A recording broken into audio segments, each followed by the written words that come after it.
Hello everyone, welcome to a DSP video. It's a very DSP story. I know you guys are excited to hear my takes on this whole stuff that he said. I'm going to do this in 3 separate videos because if I do one video, you're going to be here for 10 days. Don't need that. But, guys, before we get any further, I have to say, first off, I want to say, I know it's late, but Merry Christmas, Happy Holidays, and have a Happy New Year. Can't wait for 2018, baby. But I think it's time that you know, I saw the comments in my last video. I saw them. You know, I'm not gonna play dumb. I'm not gonna be fake. Okay. Everyone missed. You know, I talked to Doug. Okay, I talked to him, and what can I say? Merry Christmas, everybody. Jingle bells, jingle all the way. Oh, what fun it is to ride in a one-horse open sleigh. Jingle bells, jingle all the way. Oh, what fun it is to ride in a one-horse open sleigh. Happy New Year!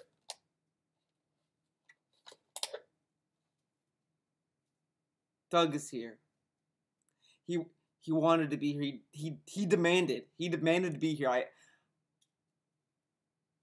Well, without any ado, before Doug gets, I'm gonna start watching this DSP video and I'll react to it. Right, Doug? We're best friends, guys. Don't worry. Me and Doug, we're inseparable now. We're, call it the Christmas spirit.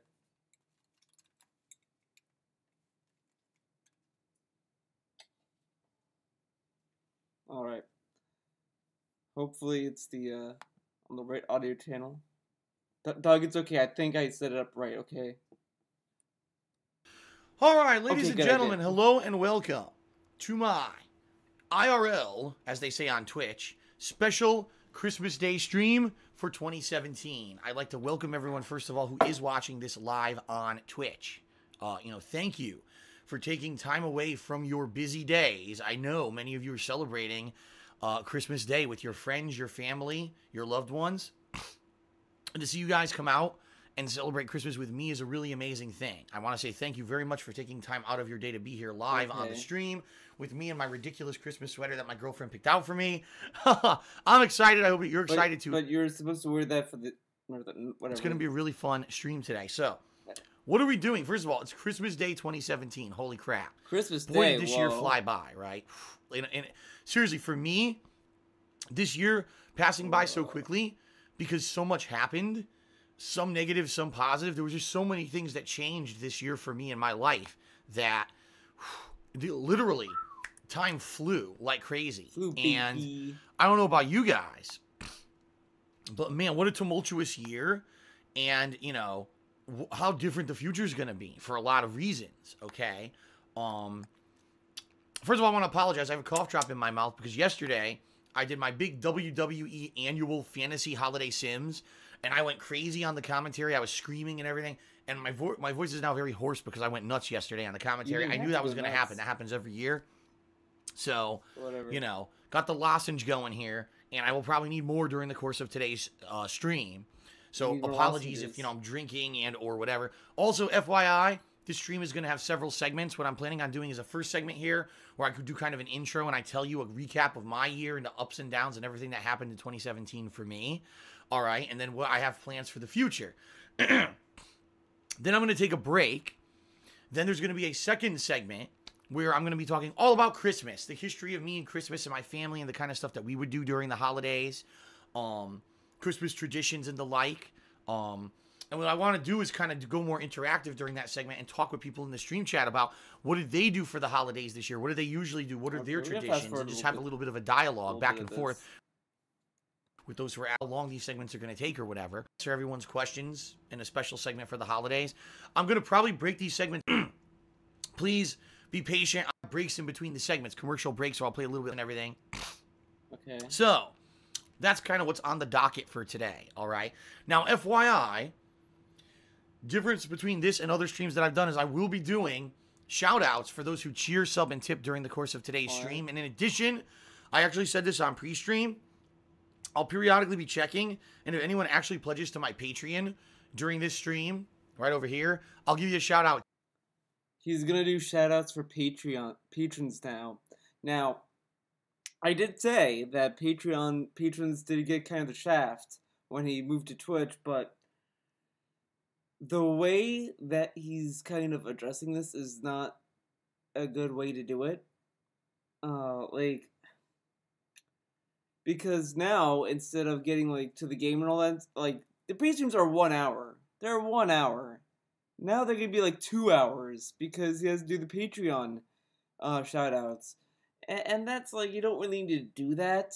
You can find better ways to incorporate Patreon in your Twitch. It's just, I want to know. I'm gonna do some research behind the scenes, guys, because I want to see if I think this idea is from DSP's executive slave Nick. I have a feeling he suggested this idea. It sounded something like a very Nick thing to say. Why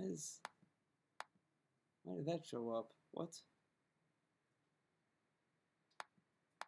Oh, I see.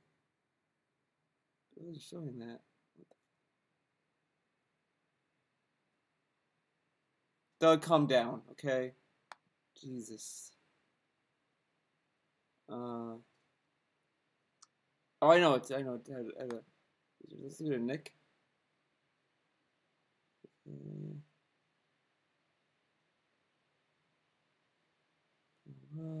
Change uploaded.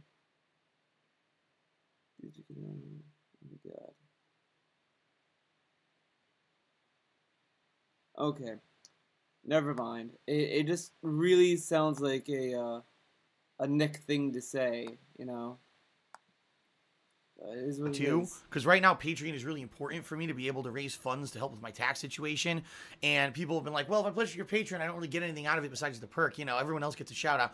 I'll be checking because I get emails live when people actually pledge to my Patreon. So if anyone does a significant pledge to my Patreon, I'll also be giving a shout out. But then, the Patreon people get more than the Twitch people.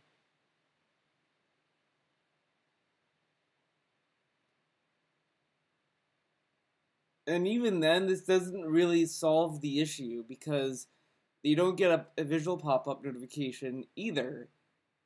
He has to check his phone. I mean, he does it all the time because he's talking to his girlfriend, but, like, it's a bad idea. That's what I'm getting at. For that, okay? So, FYI, there will be shout-outs during the course of this stream. You'll even see pop-ups and stuff coming up in the corner Unless here. you're a patron. But I will ask this. Please, reserve kind of quick questions for the end of the show. Because at the end of this show, I will be doing, like I said, a Q&A segment. And it makes more sense to reserve your questions for the end of the show than be spamming me with 10-bit questions throughout the show that would just basically break the flow of it and kind of interrupt everything, okay? Yeah, how dare you ask However, me I will start on off the with a show. shout-out to Hank Duma, who gave me a $10 tip. And Hank says, Phil, did you receive anything as a Christmas present from Santa this year? Also, very happy with the return of Poorly Cooking with the King. I'll talk about that in a moment, the Poorly Cooking with the King. In fact, I will mention that during my future plans discussion. That's going to be coming up during this segment, okay? This first segment of the show. So I'll talk about that in a moment. But did I receive anything for Christmas today? No, you know, I live by myself now. I don't live with anyone else. My parents live on the other side of the country. My girlfriend doesn't live with me. She lives... His girlfriend came over earlier in December, and he said that, oh, she's here to do Christmas week. This is our Christmas week. She didn't give you a Christmas gift? Doug, can you believe this?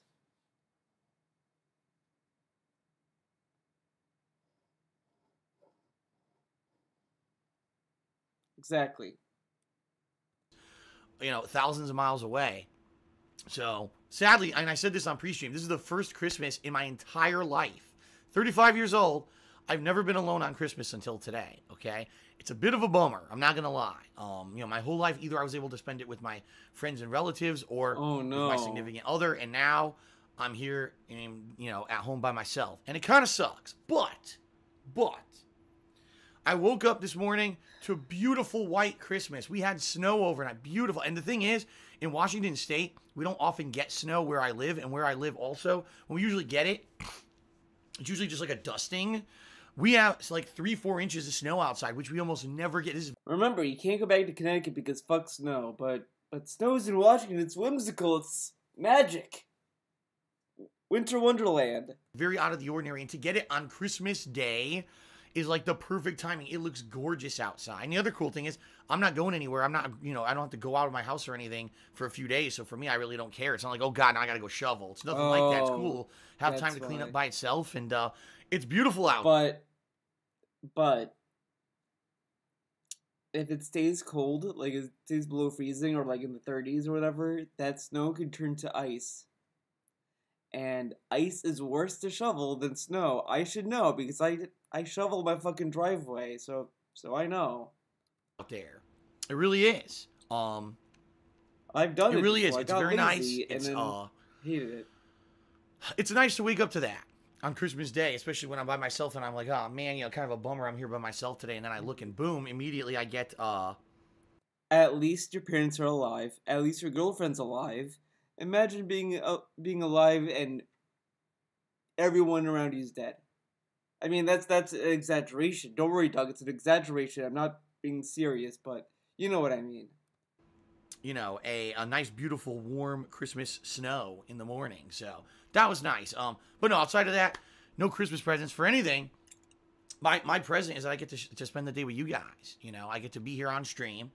Wow. And do this kind of special, So kind of just fucking corny. IRL style. Boy, you guys are my Christmas gift.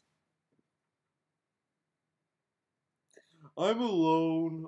My life sucks, but I have you guys. I don't know.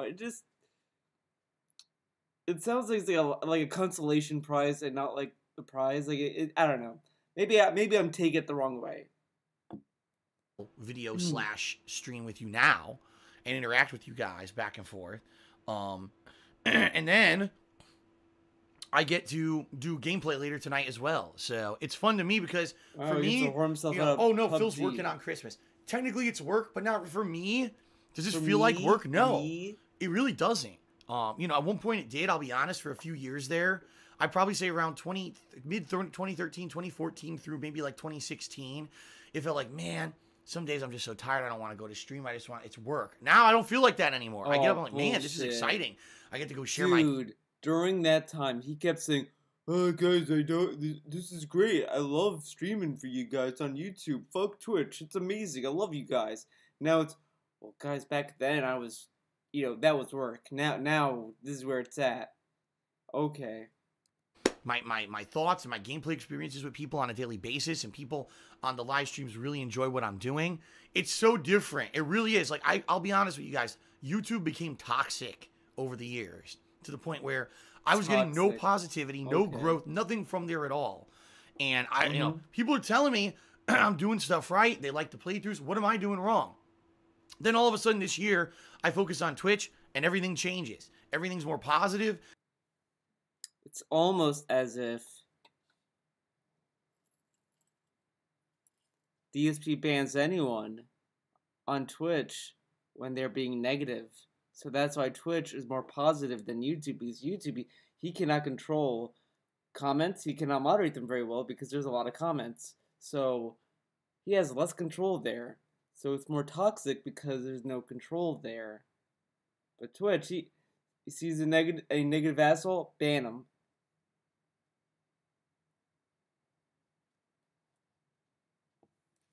People are coming out in droves, exponential growth on the streams. So obviously, I wasn't the problem. YouTube was the problem. YouTube became this gross, toxic place. That's it. It was YouTube's fault, not that.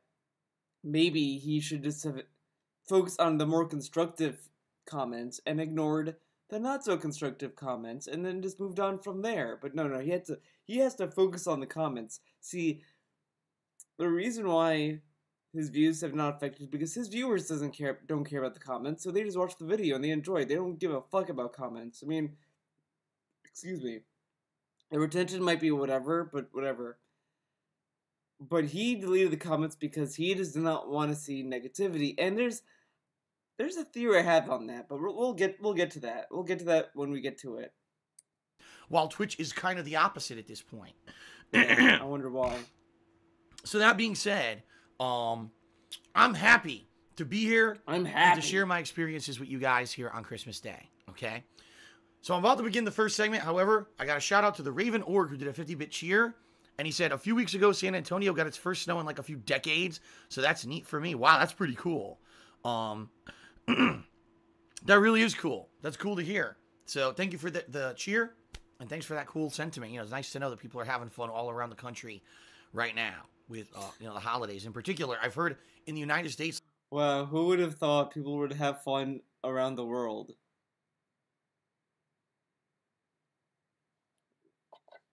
We're having fun, right, Doug? We're having fun.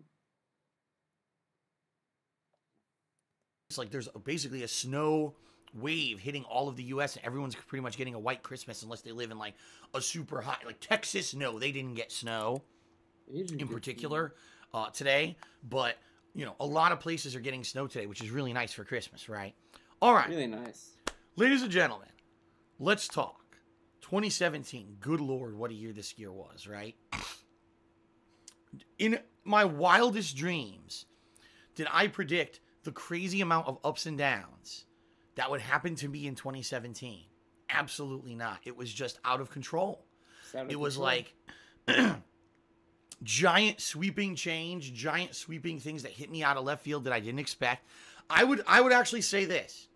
There were 2 years in my life where things really went crazy. 2010, and that was the year, if you guys remember, that I had an office job. I had been working at this office job for about 5 years.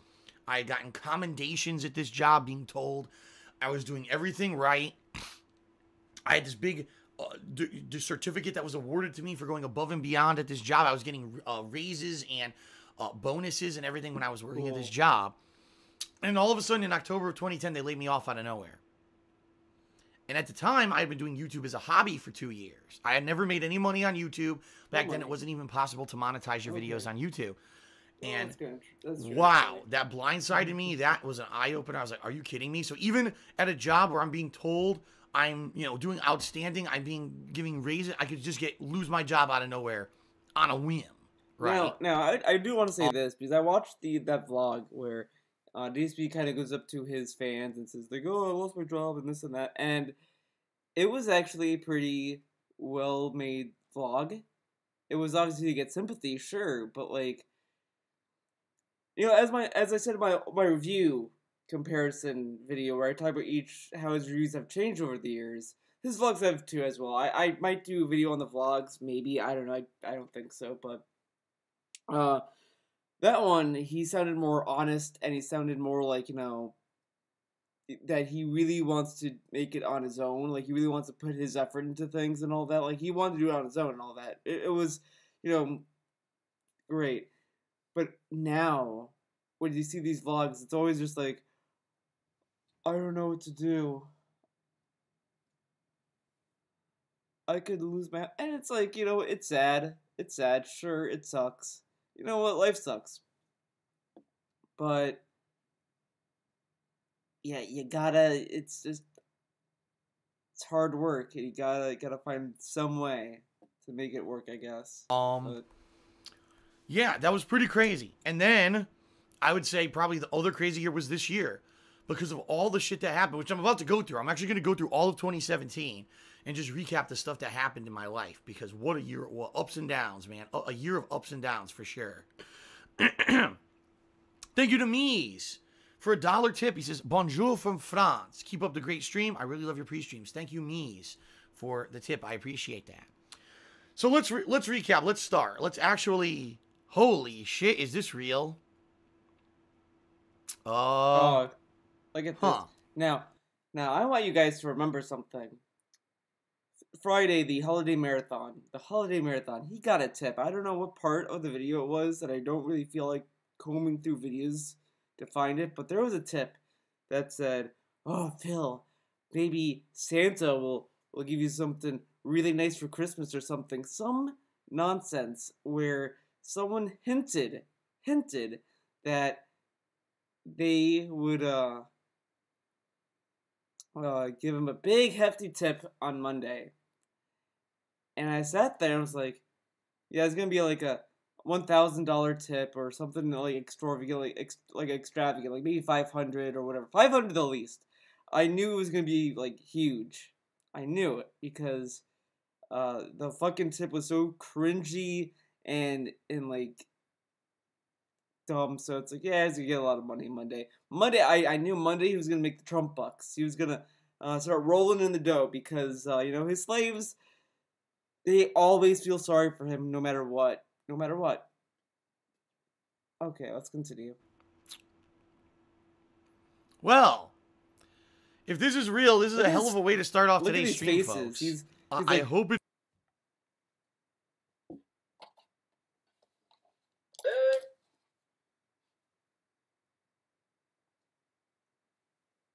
it's real. I didn't even start talking yet. I hope this is real. Did you guys see it? Did you guys see it? Or did it not pop up? Holy shit.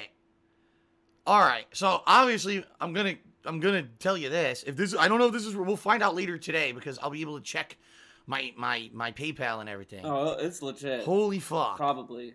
Because of that fucking dumbass tip. Ladies on and Friday. gentlemen, according to my Muxie, I just received a $1,000 tip from Santa Claus. Look at that face. Wow. Look at that face. Again. It's. I'm sure someone's gonna give me shit for this because a lot of people give him shit for when he reads a $100 tip. It's like there's no inflection in it, and to a degree I agree that he should be more appreciative of whatever tip that he gets. Sure, I agree with that, but like. I don't know. Actually, no. Never mind. Take that back. That was a terrible point. Never mind. But just ugh. If this is legitimate, $1,000. thank. And don't worry, it's not going to Patreon. Don't worry. The $1,000 that could have been put into Patreon, that would have made more sense. No. This is a tip. He gets to keep it and still demand $2,000. Why? Personally, if I had just $1,000 I want to throw away because, $1,000 is obviously money you want to throw away, I would at least much rather drop that money in Patreon because at least you get something out of it. You get something. It might not be necessarily what you want, but it's something. But instead, you put the money in a tip and get nothing out of it, but he gets all the money, and why? Okay. Thank you. Look at Really, this dick thank sucking, you. man. If this is legitimate, I hope it is. I hope it's not some troll trying to commit fraud on PayPal with a credit card or whatever. But if that is legitimate, I mean, holy shit, is that going to help? Because I'm about to explain in this segment what happened to me this year and everything and how much that's going to help if that's legitimate. Thank you so much, whoever that was. Obviously, it's a Santa Claus, so they chose to do anonymous tip. So I don't know if I'll be able to even tell who it was. But anyway, their message. Why do you want to know who he is? He gave you $1,000. I mean, like, I guess it would be kind of nice to know who gave you that much money, but like, why would you say that out loud? Like, that's something you kind of want to like do behind the scenes, I guess. I don't know. Whatever. Is here's Santa's present for you to help with your tax predicament. Rooting for another 10 years of great entertainment. Wishing you and all of your fans and viewers a Merry Christmas and the best for the new year. Wow.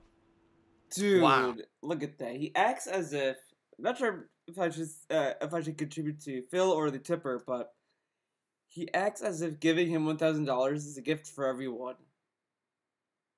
It's not. It's not. It's a gift for Phil. But whatever. Let's continue.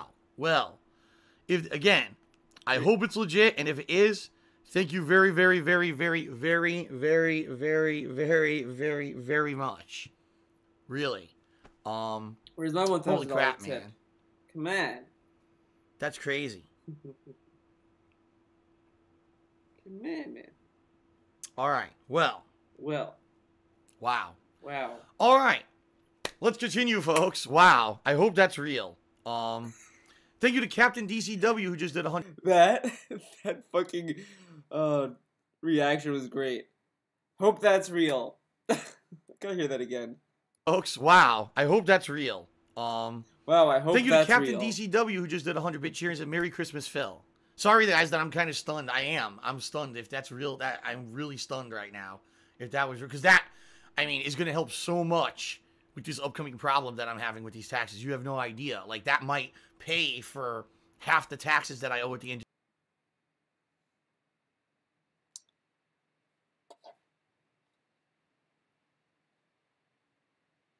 Yes, Doug. Theo, theory time. So, Dragon Killer brought this up. That the escort service claims that he would owe $2,000 for the services. $2,000. Now, of course, it could be a troll because he has a stretch goal for $2,000. So there's that. But he's saying that might pay half. There you go. Now that's it for Theotheria, because I don't necessarily.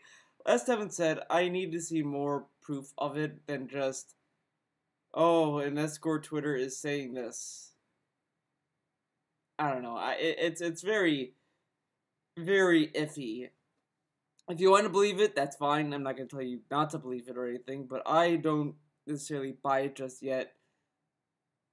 There you go. January. If I don't know what I owe yet, but it may like have the issue. So thank you. Thank you. Okay. Thank you. Thank you. All thank right. you. Thank Let's you. talk about this year, Thank folks. you. If I say Holy thank shit, you man, many I'm gonna be so times, do distracted this. during this session. Seriously, It's legit. I'm gonna be so distracted. All right. So, ladies and gentlemen, 2017, what a year it was. First of all, just so you guys know, to give you some perspective of how 2017 started, it already was tumultuous for me because every year, typically, at the end of the year, between the months of September to December, all right, on YouTube, I used to see a giant increase in viewership. I used to always get this big boost because I was playing popular games, all right, the big AAA releases. Let's get lit. And ad revenue typically would go up at the end of the year because everyone was advertising for Christmas. So I would always see this big spike. And keep in mind, before 2017, the vast majority of my income every month came from YouTube. That was my focus. Streaming, I made like nothing doing it. It was fan service for me. So for me, the live streams were just kind of, messing around. And, to share stuff live with you, but it wasn't like a focus of mine at all. It was always YouTube, YouTube, YouTube. The end of 2016, I saw no increase in viewership and no increase in revenue. So I was counting on this big spike to help me pay my bills and, for taxes that were coming due and everything at the end of 2016. And it didn't happen. And so in 2017, I said, I got to do something drastic. I have to do something to make it so that I can make it through this year. And that's why, if you remember, in January of 2017, I did the Dark Souls Redemption run. I did this idea where, man, if I go back and I play this game, all right, that I really, really sucked at. Mm-hmm. And by the way, I am going to be checking my phone during this stream because I said if people do pledge to my Patreon, I'm going to give them a shout out. So I have to check this phone. It's going to give me a live feed of if people pledge to my Patreon. That's why I'll be checking my phone from time to time during today's stream. You could always check patreon.com. I did this redemption run in 2017 of Dark Souls. Now, I didn't know if anyone was going to care. All right. I did hit a funding goal in December to do this run in January, which was nice, on Patreon. So I had some extra Patreon funds in my pocket, which was nice. I guess that was a Patreon. Did this redemption run of Dark Souls. Hold on massively successful, which was nice. All right. I did hit a funding goal in December to do this run in January, which was nice, on Patreon. So I had some extra Patreon funds in my pocket, which was nice. I got some extra Patreon funds in my pocket. That's a very whatever. Maybe I'm just being a negative dick. Did this redemption run of Dark Souls, massively successful. People were coming out to stream like crazy. People, surprisingly enough, which I didn't know would happen, The views were cheering good. and subbing to the channel in droves. Now, Droves. at this point, I didn't even accept tips yet. And actually, people were asking me, Phil, are you ever going to accept donations or tips because we'd like to do it? And I was like, nah, I think things will turn around on YouTube. It's not a big deal. I think things will be He fine. did not say that. He kept saying, "Oh, well, it won't work for taxes. I file my taxes and I don't want to get into any trouble. Can't be done. No. And then, then something changed that made him want to do tips, so. But that was actually really, it was that stream, or those streams over a 2-3 week period where I played the Dark Souls Redemption run, that I really feel people saw me streaming on Twitch and were like, wow, Phil actually, it works better when Phil is live. Because he's interactive with the stream chat, he's having fun, we can see stuff live, right? There's cheers and stuff going on. It's a better experience than just watching Phil kind of on demand, where you don't have that interactive experience. But you don't, there was no, wait. Oh, there were pop-ups. Wait, were there? I don't think he did pop-ups just yet. I think he did the visual notifications for Dark Souls 2, the Skull of the First Sin shit. But I don't think he did that for Dark Souls 1. Can't remember. I don't think so. So this whole cheering thing, because he did shoutouts during breaks. Oh my god, before and after a break he would do shoutouts. So I don't necessarily think there were pop-ups, but there were shoutouts. So I don't know how these viewers were like, oh man, he's doing shoutouts. Cool. Okay. So that being said, I think that was kind of the spark that I saw, and I was like, man, if I were, and it was funny because some people were actually saying, I wonder if Phil's just going to become a full-time streamer at this point, because look how much better. He kept saying he was a Twitch streamer. Oh, guys, I'm a Twitch streamer now, okay? This is what I have to do to make my money. He kept saying that kind of shit and all that. Everyone knew he was going to be a Twitch streamer. It was just a matter of time. I've said this before, I'll say it again.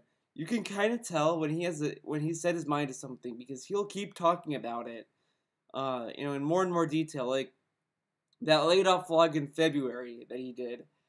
You could tell he wanted to be a Twitch streamer. You could definitely tell in that whole video that he really pushed that idea a lot. This event that was more of a stream-focused event than him just doing videos for YouTube. Stream-focused event. But during that time, he wanted to retain the YouTube video feel, like that he's in an isolation booth and all that. He wanted to retain that. He didn't want to, be giving shoutouts every so often and all that, because this was, again, a month before the whole I want to be a Twitch streamer nonsense, because that was in February. January, he was still making videos for YouTube, and he was just streaming on Twitch and doing shoutouts. So that whole redemption run was supposed to be him not really focusing on stream chat. So he's really contradicting his whole methodology at the time, or he was lying to us either now with this, or he was lying back then, which he probably was. The one thing that I picked up on Phil when he does these kind of these vlogs is that he kind of exposes the lies he has at the time. You can really tell that he lies when he first says something, and then you just wait for a vlog, and you really have to decide then, when he releases that vlog, to talk about it. Is he telling the truth then, or is he telling the truth now? Most of the time, he lies when it's new, when something new happens. January was like, oh, there's no this is a redemption run. No stream chat interaction for me. Blah blah blah. I'm just looking at stream chat for to see if the stream is up and running. That shit. Now it's, well, I'm social, I'm interacting with the chat, and this and that, which completely contradicts what he said back then. And I think he's more honest with that than he was back then, because everyone knew he was not looking at stream chat to see if the stream was working. Like, come on. Or at least as often as he was. And that kind of planted the bug whatever. in my head. The bug. That maybe this year I would want to focus more on streaming than anything else. But at that point, the bubble hadn't burst yet, per se, on YouTube. So I was still in the mindset, I'm going to keep doing YouTube full time, and that's really how I'm going to continue on, all right? So, then February came. And I'll be honest, folks, this is something I've never talked about, all right? Behind the scenes, just so you guys know, my relationship with my ex-girlfriend was not good. Okay.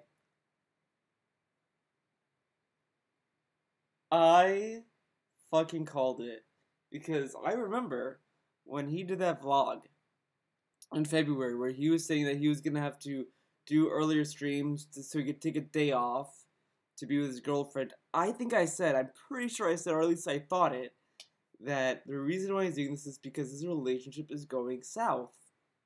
Because if it was going good, if the relationship was great, they wouldn't be doing that.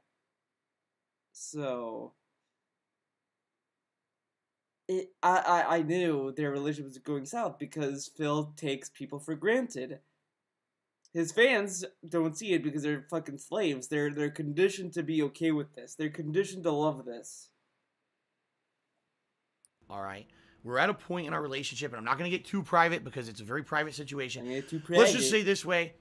Over the years that we had been together, things had changed dramatically in our lives. Things had changed dramatically with the quality of life, relationships with our family, put it that way. Honestly, a lot of the stuff that had happened to me that negatively affected my ex-girlfriend put a big strain on her.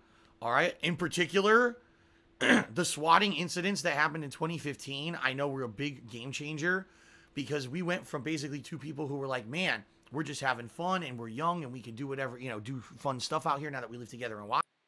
Phil was in his 30s. That's not necessarily young. It's not old. It's not old, but you're not a kid when you're in your 30s.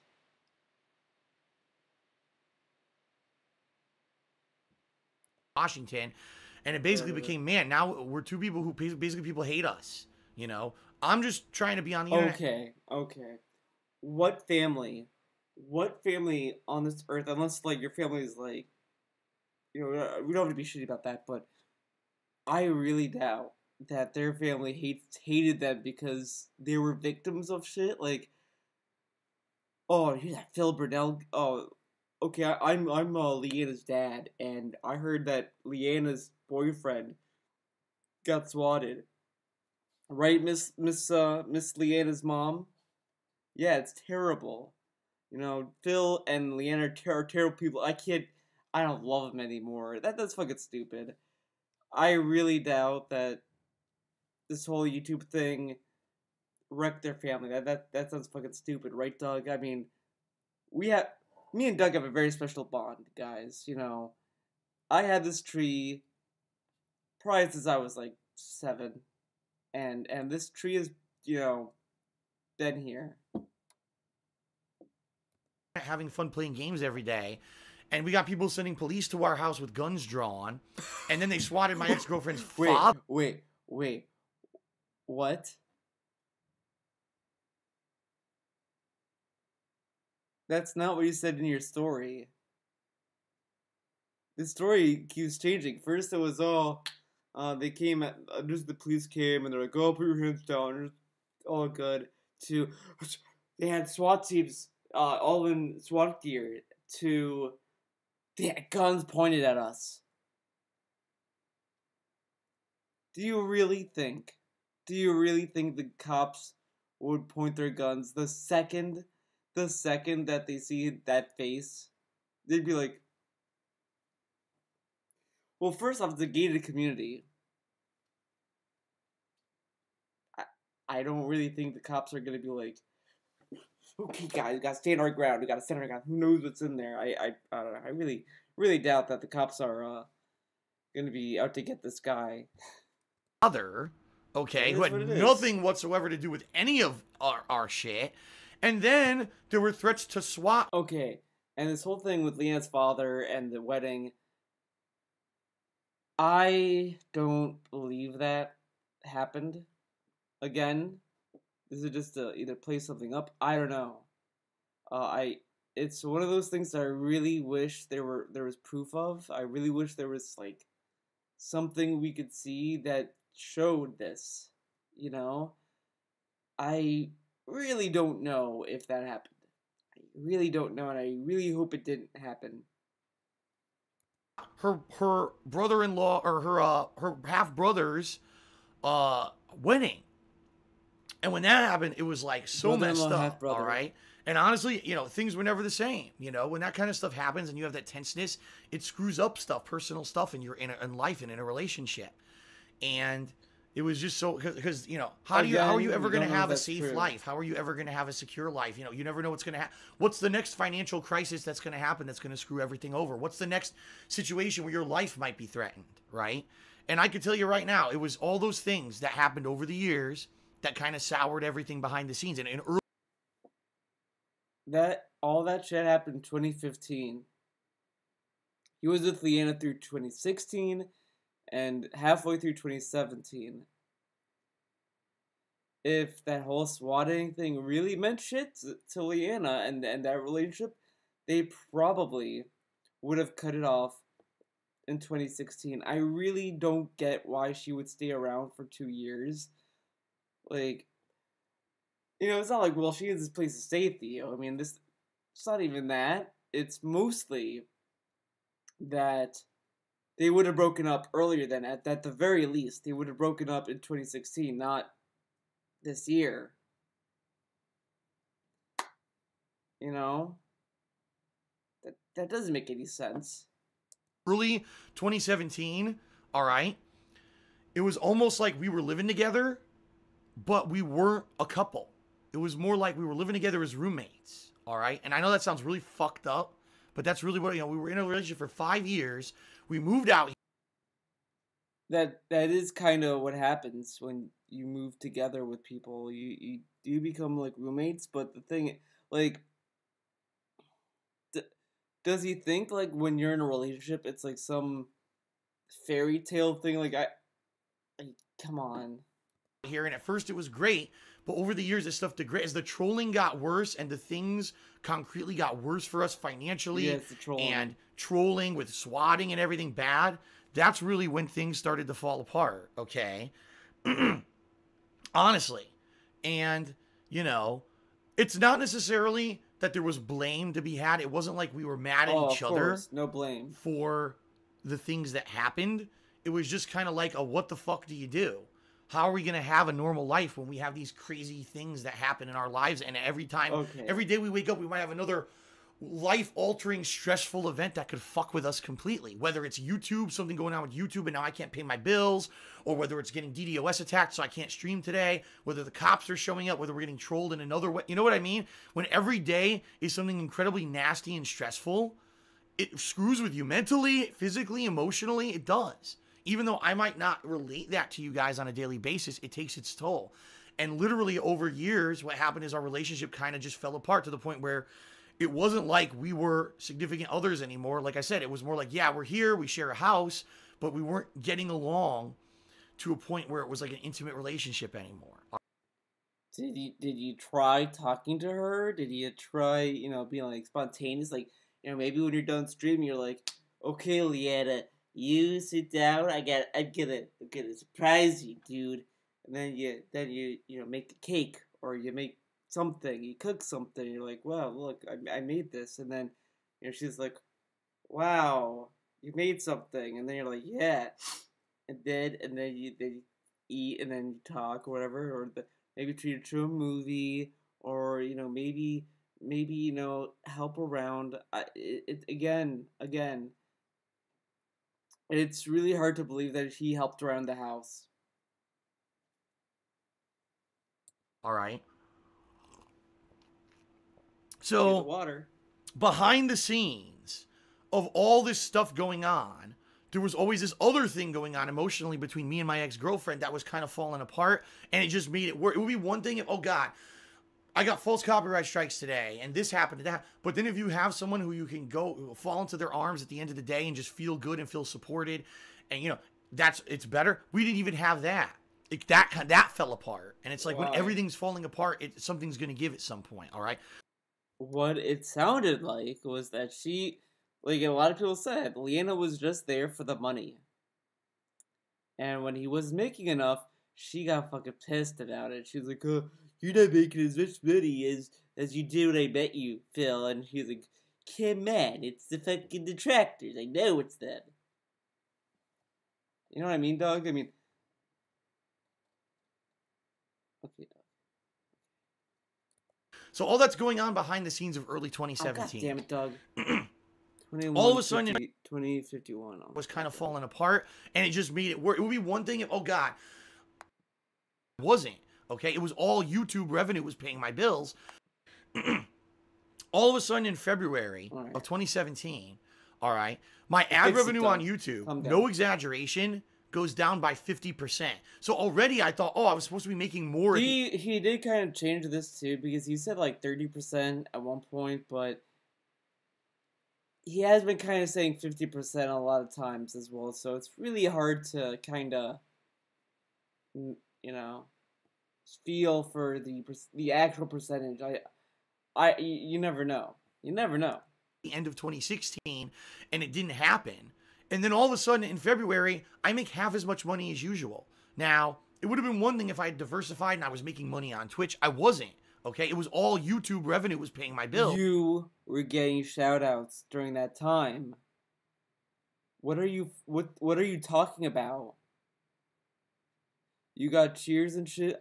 This that, and I said back then that he was gonna have a cheer wall, a bit wall, back when he was playing Last Guardian. Because he did talk about participation a lot during that playthrough. And look what happened to Okami. Cheer wall. Or a participation wall, I should say now. Making half money in 1 month. Excuse me. What am I supposed to do? And I was in panic mode because I was like, this is it. I basically can pay my bills for 1 month. And if I don't make more money somehow in the next month, I can't even pay my bills anymore.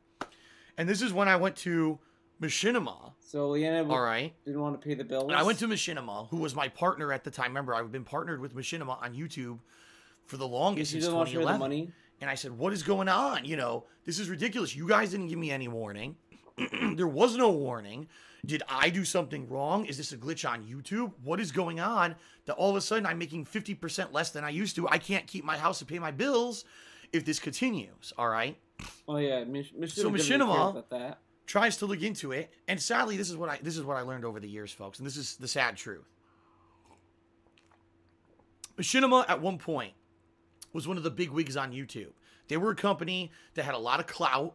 They had a lot of power and positioning on YouTube because they were one of the biggest partnership networks. If you wanted to be a successful gamer on YouTube, Machinima was one of those networks you wanted to be a part of. Over the years, Machinima declined. She was already on the way out the door. God damn it. Half of the people who dealt with their part to be a part of. Over the years, Machinima declined and declined and declined. Calm down. Stop yelling. Jesus. This guy. I'm just gonna put it 480p. Because I think it's lagging on OBS because it's like on 1080p. Every year there was more negative press. There was more controversy. They screwed something up legally. Okay? Every year it got worse and worse and worse. Worse and worse. And finally, the bubble kind of burst in 2016 when behind the scenes Machinima laid off tons of their staff and didn't tell anyone. I had a person who was the head of the partnership program at Machinima, who I'd been working with personally in 2015 and a little bit in 2016 to work on copyright issues, copyright strikes, things like that. They laid the guy off and didn't even tell me. So I had no... Why would they have to tell you? They don't answer to you, Phil. You answer to them.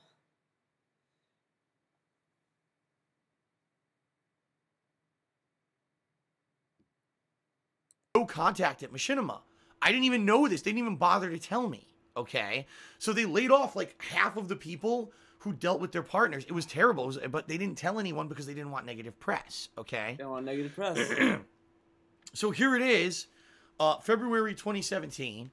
All of a sudden, my ad revenue on YouTube halves. I don't know if I'm going to be able to pay my bills anymore. I contact Machinima, and Machinima is literally, I'm not even exaggerating, literally treating me like dirt. Like, whatever, we'll look into it, but stop bothering us. That's kind of the response I... Because you probably sent them a lot of emails. I said this in the Machinima vlog. Just check that out, to be honest. I mean, this kind of stuff is like information you already know, but it's like he probably bothered them, and they probably were like, we're looking into it. Fucking chill. And he was like, I'm gonna fucking lose everything, dude. Come in. I got from them. That was kind of like, we understand this is important to you, but just stop bothering us. We'll get to you back to you when we feel like it. And I'm like, what? Because this is my... They're looking into it. Do you want them to make up answers for you? Like, you're gonna have to wait for answers. I mean, it sucks. It sucks to having to wait, but you have to wait. livelihood. I could lose my house. I could lose everything. I could go into financial ruin because all of a sudden my YouTube revenue just dropped by 50%. And Machinima was kind of like, meh, who cares? Who cares? And like, that's not the attitude to have when you have people who, especially me, I've worked with them for over 6 years, right? Being a dedicated partner for them, sticking up for them when people told me year after year after year to leave them because they weren't reliable and because of the things happening behind the scenes that they were doing that were underhanded and bad. And I ignored all that. All right? And said, no, I'm going to be loyal to them and I'm going to stick with them. So it's Machinima's fault you ignored all the people telling you that they're a bad partnership company, and it's Machinima's fault. Like, okay, you could say that, you know, it is in a way Machinima's fault because they could have been a better partnership company. Fair enough, but he should have left a long time ago when people told him to leave. They told him that they were a bad company and they were on the decline, and he was like, no, I'm sticking with them. Okay. Like, you have to care about your life at some point. Like, you know, if you're not happy with what you're doing with your life, if you're like, oh, you know, I'm not where I should be, you kind of have to work your way out. I mean, no one's gonna, like, kind of grab you by the hand and, like, it's like, you can ask for help, sure, but not everyone's gonna give it to you. I mean, look at Doug here. He didn't get any help, okay? And I stuck up for them for 6 years. And then all of a sudden, I get to get treated like dirt. Oh, well, so what if your revenue halved? We'll figure it out when we figure it out, all right? And after 2 weeks of waiting for answers and getting literally no answers whatsoever, I told him, I said, if this is how you're going to behave, I don't know if I want to be, you know, with you guys anymore, because I have to be with a partner network that at least is going to try to get me answers and not just be like, meh. In reality, what I really think happened here is Machinima had no clout anymore. They had no ability to go to YouTube and get any answers because YouTube just told them whatever, we don't care. And they had no clout. So their hands were tied. But being a network really... Why are you, like, what the fuck is this? Oh, whatever. Being mistreated. So Let me give weird. you a specific example of what happened. I emailed the former head of the partner program, who I had directly worked with about a dozen times in 2015 and a little bit in early 2016 on issues just like this, whether it was copyright issues, you know, revenue issues, whatever. I got a form letter email back saying this person is no longer with the company. Write this other person instead. So I did. And the next day I literally got... Then he never said that. That's news to me. He never said that in the Machinima vlog. He was told to not cut ahead of other departments. That's all we knew about the form letter. Whatever. An insulting email from Machinima saying, you know, you're already in contact with us on this issue. Don't go around us and try to write other people in other departments. We're already taking care of this for you. How dare you? And I was like, who are you to speak to me like that? You're basically disrespecting me. they're your boss, and they have a direct line where you had to go, and you're not going to the place where you are. You're not special, Phil. They don't do that to any of their other partners, supposedly. Why would they do it for you? You're not special. You're not. You're not. Me, because I might lose everything financially. You're not giving me answers, and then when I go to 42. this other person instead. So I did basically treat me like a small child and tell me not to try to seek out help. Big child. And that's what I told him. I said, I don't want to work with you anymore. Ooh, Like, seriously, sorry. if this is how I'm going to be treated, I don't want to work with you anymore. And so at that point, I guess Machinima decided, gee, forget it. Since this guy looks like he's going to give us bad press anyway, let's get rid of him. Yeah, and they canceled all my contracts. Yeah. And basically said, at this Usually it's point, that we're kind just of going to crowd. end all the contracts with you. And I was like, all right, fine. That's kind of what I want anyway, since you guys aren't helping me at all. All right. Now the bottom line That's what is, you want. You want I to had leave had, this partnership. okay. Okay. I had another partnership network lined up. Okay. All right, now hold on. This is perfect because Nick actually tipped me $1 and he said the following. He says, Phil, in my opinion, leaving Machinima was a bad choice. You were getting a managed partnership and the falling out was over something stupid. No, it wasn't. Nick. You're a fucking... Let's hear that. Leaving Machinima was a bad Nick actually tipped me $1 and he said the following. He says, Phil, in my opinion, leaving Machinima was a bad choice. You were Leaving Machinima, sure, on paper was a bad choice at the time. But if Phil left Machinima 2 years earlier, and you know that because he got deals. He had Screenwave was willing to make a deal with him back in 2015 or 16. One of those 2015. Because Machinima was going to put him on a new contract renegotiation, and he even said in the Machinima vlog at the time that, oh, well, I have other opportunities. I could like look at Screenwave, look at this, because That's Bullshit helped him out find another company to manage him. And then Phil decided, oh, let's stick with Machinima, because I don't know. He was dumb enough to stick with Machinima instead. If he left Machinima at that time, he would have been in a better situation. Guaranteed. He would have been in a better situation. But he decided to stick with Machinima, and here we are today. So, Nick is not necessarily... He's wrong in that regard, because it was a good idea for him to leave Machinima, but just, at the time now, he should have stayed with them. But he should have left them a long time ago. We're getting a managed partnership and the falling out was over something stupid. The falling out, it was kind of stupid. It was, but it's at the same time, you can kind of see where Phil's coming from in the sense of his stubborn pride. And you could say whatever you want about that, but everyone has that. Everyone has a stubborn pride with what they do, and that's fine. It's fine to be proud in what you do and the decisions you make. Sure, that's fine. I'll give Phil that. So in his mind, in his own little reality that he lives in, it wasn't stupid.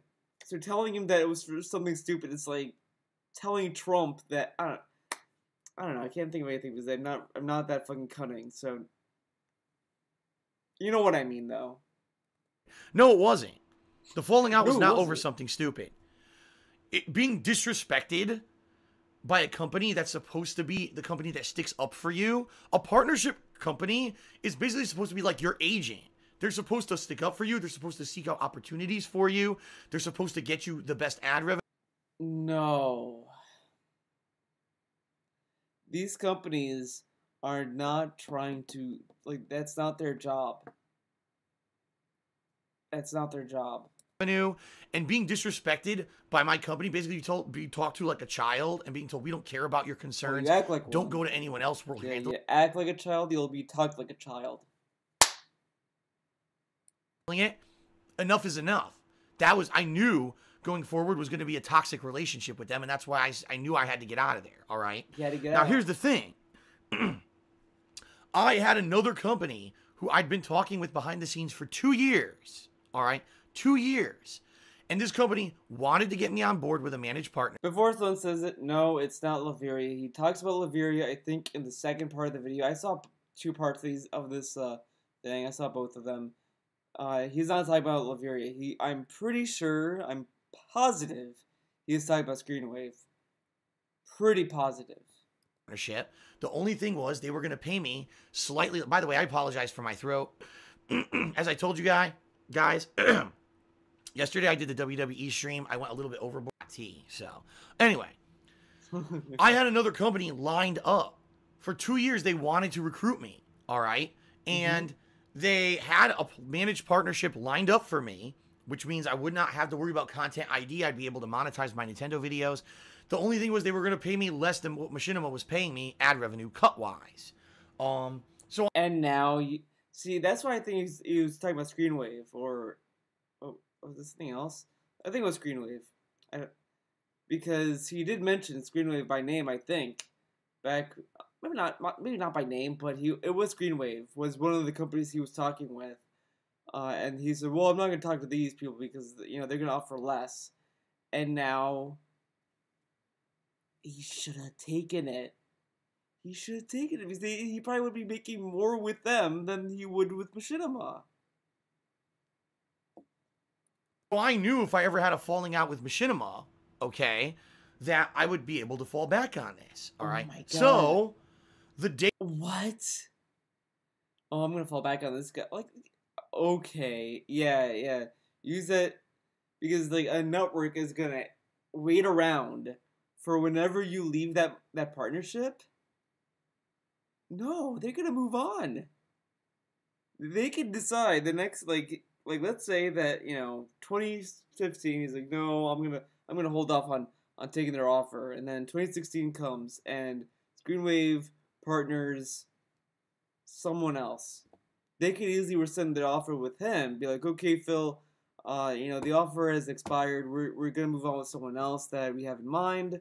You know, hopefully someday our paths will cross again, or whatever nonsense that they tell him, and that's it. Which, honestly, is probably what happened. Honestly, I think they probably left because they were just like, we have other clients to hire that would be much more willing to join us than this guy who just wants to, you know, put us off until it suits him. The day that this all happened with Machinima, oh my fucking God. Excuse me. So a private managed partnership lined up for me, which means I would not have Machinima.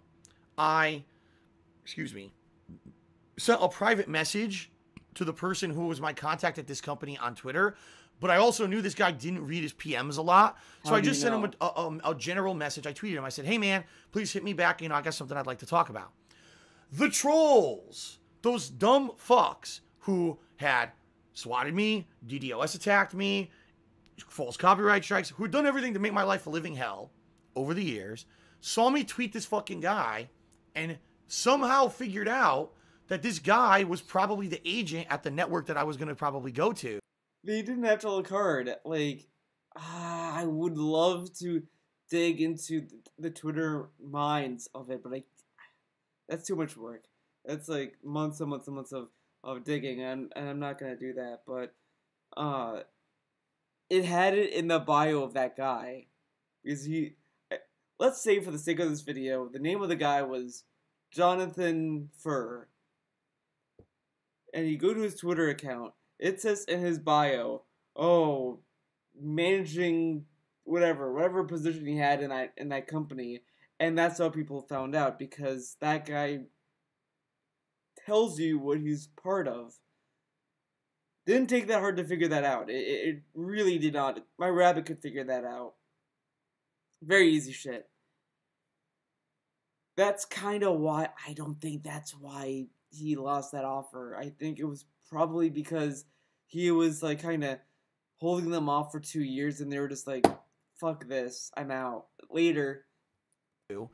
And they literally, I'm not exaggerating, within a course of 2 days, spammed the fuck out of this partnerships company's social media accounts so badly that they had an internal meeting with the higher ups of the company discussing whether or not they would still be able to partner me. Really? And everyone at the company wanted me to be there and partner with them. But because they were an up and coming company, they're not a huge they're not like Curse. You know what I mean? They're not a big company that is immune to all that stupid shit. They were afraid that because this trolling happened within 2 days, all right, of me seeking partnership with them, and the fact that they knew that there would be ongoing attacks and stuff against them, they were literally afraid that they wouldn't be able to continue, like they'd get negative association. That Darkside Phil's with this smaller company. This company is just known as a toxic company because Phil's with them. And so they actually rescinded their offer to partner me, which had been a 2-year standing offer to partner me under a managed partnership. They rescinded the offer 2 years? because they Wait a second. That's the other thing. Okay, if the offer was for 2 years, maybe. Let's use our heads, guys. The offer expired by the time he left Machinima. Because the Machinima renegotiation vlog was December of 2015. No, then he should have been able. Okay, never mind. I was up by a little bit. Never mind. It was too much of a liability for them being a smaller company. Shit, maybe he has a point, guys. Okay. The water. So again, I mean, all this stuff going on, direct result of these people who've just been so out to hurt me in my life, who I've never met, who I knew nothing about. It's a fucked up situation. All right, it just is. It's a really fucked up situation. So now I'm in a situation where not only am I out of my partnership with Machinima, I'm now can't even get the partnership with the company who I had lined up to be the next company that I wanted to work with, because maybe he should have joined that company when they offered it. When they first made the offer. Maybe you shouldn't have held off for so long. I don't know. Just a thought. Food for thought. Because of the nastiness and shit that had been happening to me. Okay? It was a really fucked up situation. So now I'm faced with a situation where I need to try to find another partnership. And I'll be real with you guys. I seeked out with about 4 different companies and they all turned me down. And they all said it's because when we search for you on YouTube, we see negative shit. We see DSP is a pedophile. DSP is a thief. DSP is a greedy fuck. DSP is this and that. All the negative shit that people had made about me on the internet over the years, since that's the only thing you could find on YouTube when you search for me, no one wanted to partner me. All right? No one. And it's a fucked up situation because what did I ever do wrong? None of it. All of it's slander. All of it is literal slander.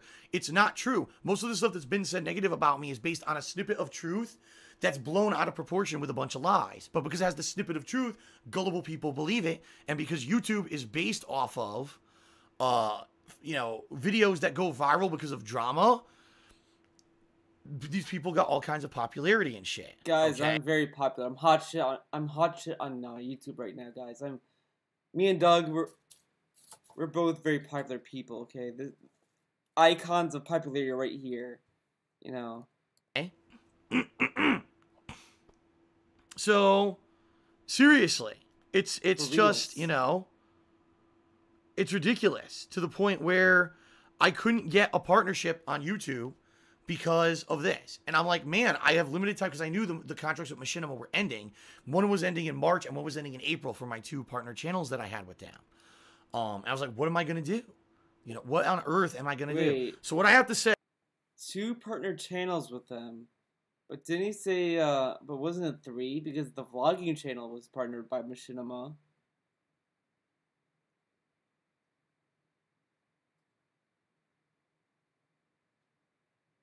But why would he lie about that? All right, and I mean this, okay? He means it. Thank God for you guys, because in the year of 2016, you guys pounded me. And I don't mean in the butt. I mean, you guys pounded me with advice, good advice in 2016. You guys said, Phil, you may not realize this, but Things are different over on Twitch right now. Oh my god, bullshit. You shat on them every step of the way. He said even the month before, maybe not even a month, maybe not even a month before he went back to Twitch, that he was like, I'm not gonna go on Twitch. I'm not a clown, guys. And then he went back on Twitch and now he's a clown. And he's also a Twitch whore. These are much more positive. All the negative things, the reasons why you left Twitch are changing. It would make sense for you to return to Twitch now because their streaming bitrate is being increased. It's Bullshit. The streaming bitrate increased when he already moved back to Twitch. He already went back to Twitch. And then the bitrate. They did that after the fact. He literally went back to Twitch because he was desperate for money. That's literally why. It's not even. It's not funny. I'm not trying to make a joke about it. He literally went to Twitch because he wanted the money. Literally, he was desperate, and he will always be desperate. He's desperate now. That's why he's making this video. He'll be desperate next year. He is a literal Twitch whore. Literally a Twitch whore. He will beg for your money. He will go on his knees for it. Anything, because he has nothing anymore. It's going up. Their policies in regards to a lot of things, the things you didn't used to like, are now going away or changing. No. It really is becoming a lot more gamer-oriented place. It's still the same. And I think you're going to enjoy going back there. Plus, Whatever. Twitch is growing virally in popularity while YouTube streaming is going nowhere. Twitch was so I returned to back. Twitch streaming in November of 2016, and I already had a good standing relationship with Twitch. What you guys may not realize. Good standing relationship with Twitch. Yeah, that's why you hated him for all these years when he left, right? Because it was just such a great relationship. Okay. This Curse, who I'm partnered with now, is owned by Twitch, who is owned by Amazon. So it's all one company.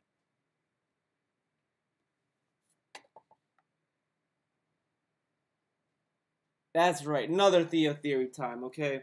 It's a great one. This one might have more footing in this one, but I think he went to Twitch because he wanted to get Curse. He wanted Curse to be another option, and he knew, or at least was told, because I wouldn't be surprised if someone told him this, but he probably knew it would be easier to get partnered with Curse if he had if he got his Twitch channel partnered and all that, which I think was already partnered at the time, and he got enough views on Twitch and this and that, and he was able to get that Curse partnership so easily.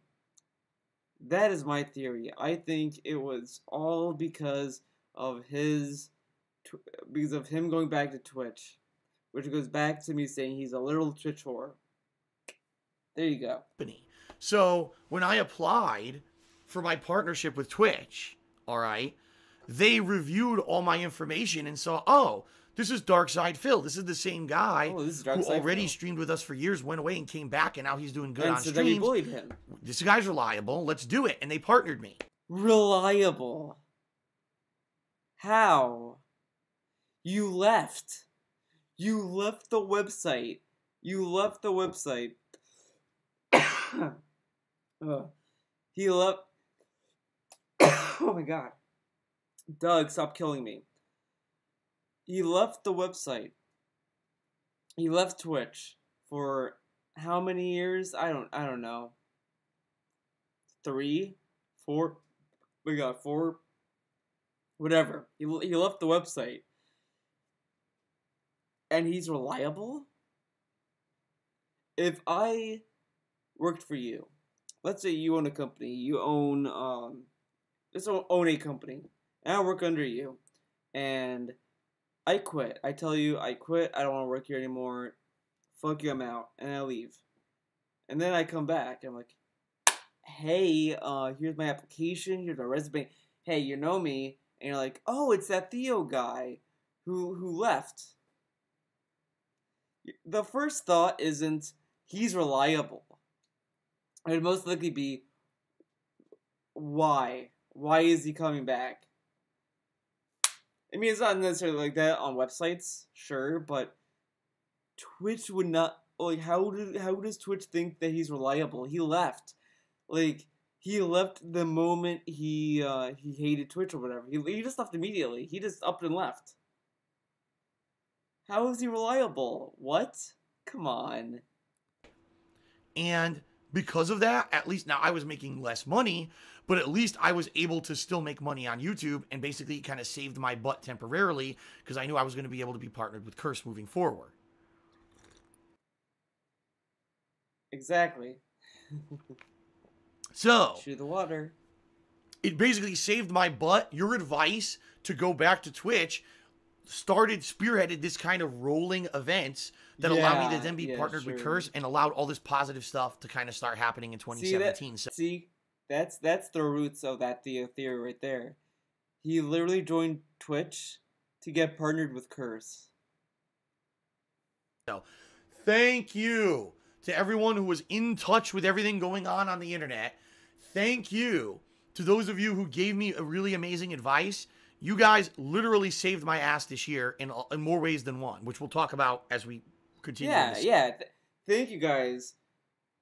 It only took you guys to be thrown under the bus numerous times by Phil for him to go to Twitch. Like, he called you an idiot, he called you stupid, he called you brain dead, he called you a lot of names. But you stuck in there, guys. You're perfect doormats. I mean slaves. Good job, DSP fans. You're good slaves. This is your little cookie that you get for being good to him.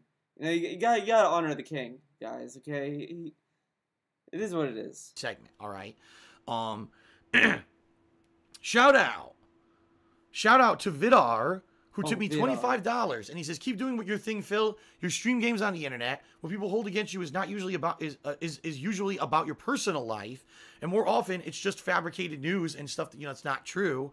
If you're not a troll that wants to believe shit, you don't trust it." So basically, yeah, right. If you're not a negative person seeking out to be negative and to be nasty towards someone, you wouldn't trust the misinformation about me all over the internet. And the truth of the matter is, a lot of the stuff that's been negative said about me on the internet over the years, if you do, no lie, 5 minutes of research, you can actually find out. Phil stole money from his patrons because he never made Project 7.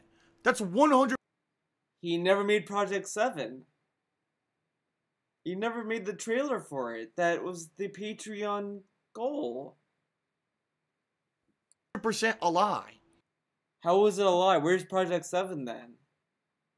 Where's the trailer? You promised a trailer. It was in the goal. If you do 5 minutes of research, you'll get the truth and see how completely different the truth is, but they don't want to do that. They want to believe the negative and the nasty. And if you're that kind of person that you spend your life wanting to believe the negative and the nasty about people, you have something inside. So I guess what he's trying to get at is that, if you listen to Phil, he explains why he didn't do Project 7, so that's why he didn't do it. Okay. So with that logic, people can start getting skeptical with pledging to your Patreon then. And of course they're going to go back to the narrative of, well, the whole part of Patreon is for the goal, is for supporting the creator. And I've said this many times, the way he structures his Patreon doesn't fucking work. It just doesn't work. Every single patron I've seen that I kind of base mine off of, they follow through with what they have for their goals. Like, some are literally people saying, I need, this money will go into paying my rent, going to pay the bills, whatever. That's fine. That to me, at least it's honest. You can't really disprove it, I guess, whatever, but at least it's like there. And you can always say no. There's some that are like, well, I need this, and I'll do more streams. And some have done more streams, etc., etc. Like, if you're gonna structure it one way, you gotta have to kind of follow through.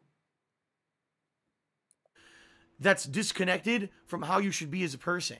And you really gotta seek out. Again, with that logic, if he's able to not follow through on promises, then why should people give him $2,000? Why would they give him $2,000 if he could just say, well, guys, I was going to play Metal Gear Solid 2 and 3, but, I think it's gonna be more profitable if I do Players Unknown Battleground Marathon Extravaganza for the whole month instead. So I'm just gonna do that. What's to say he can't do that?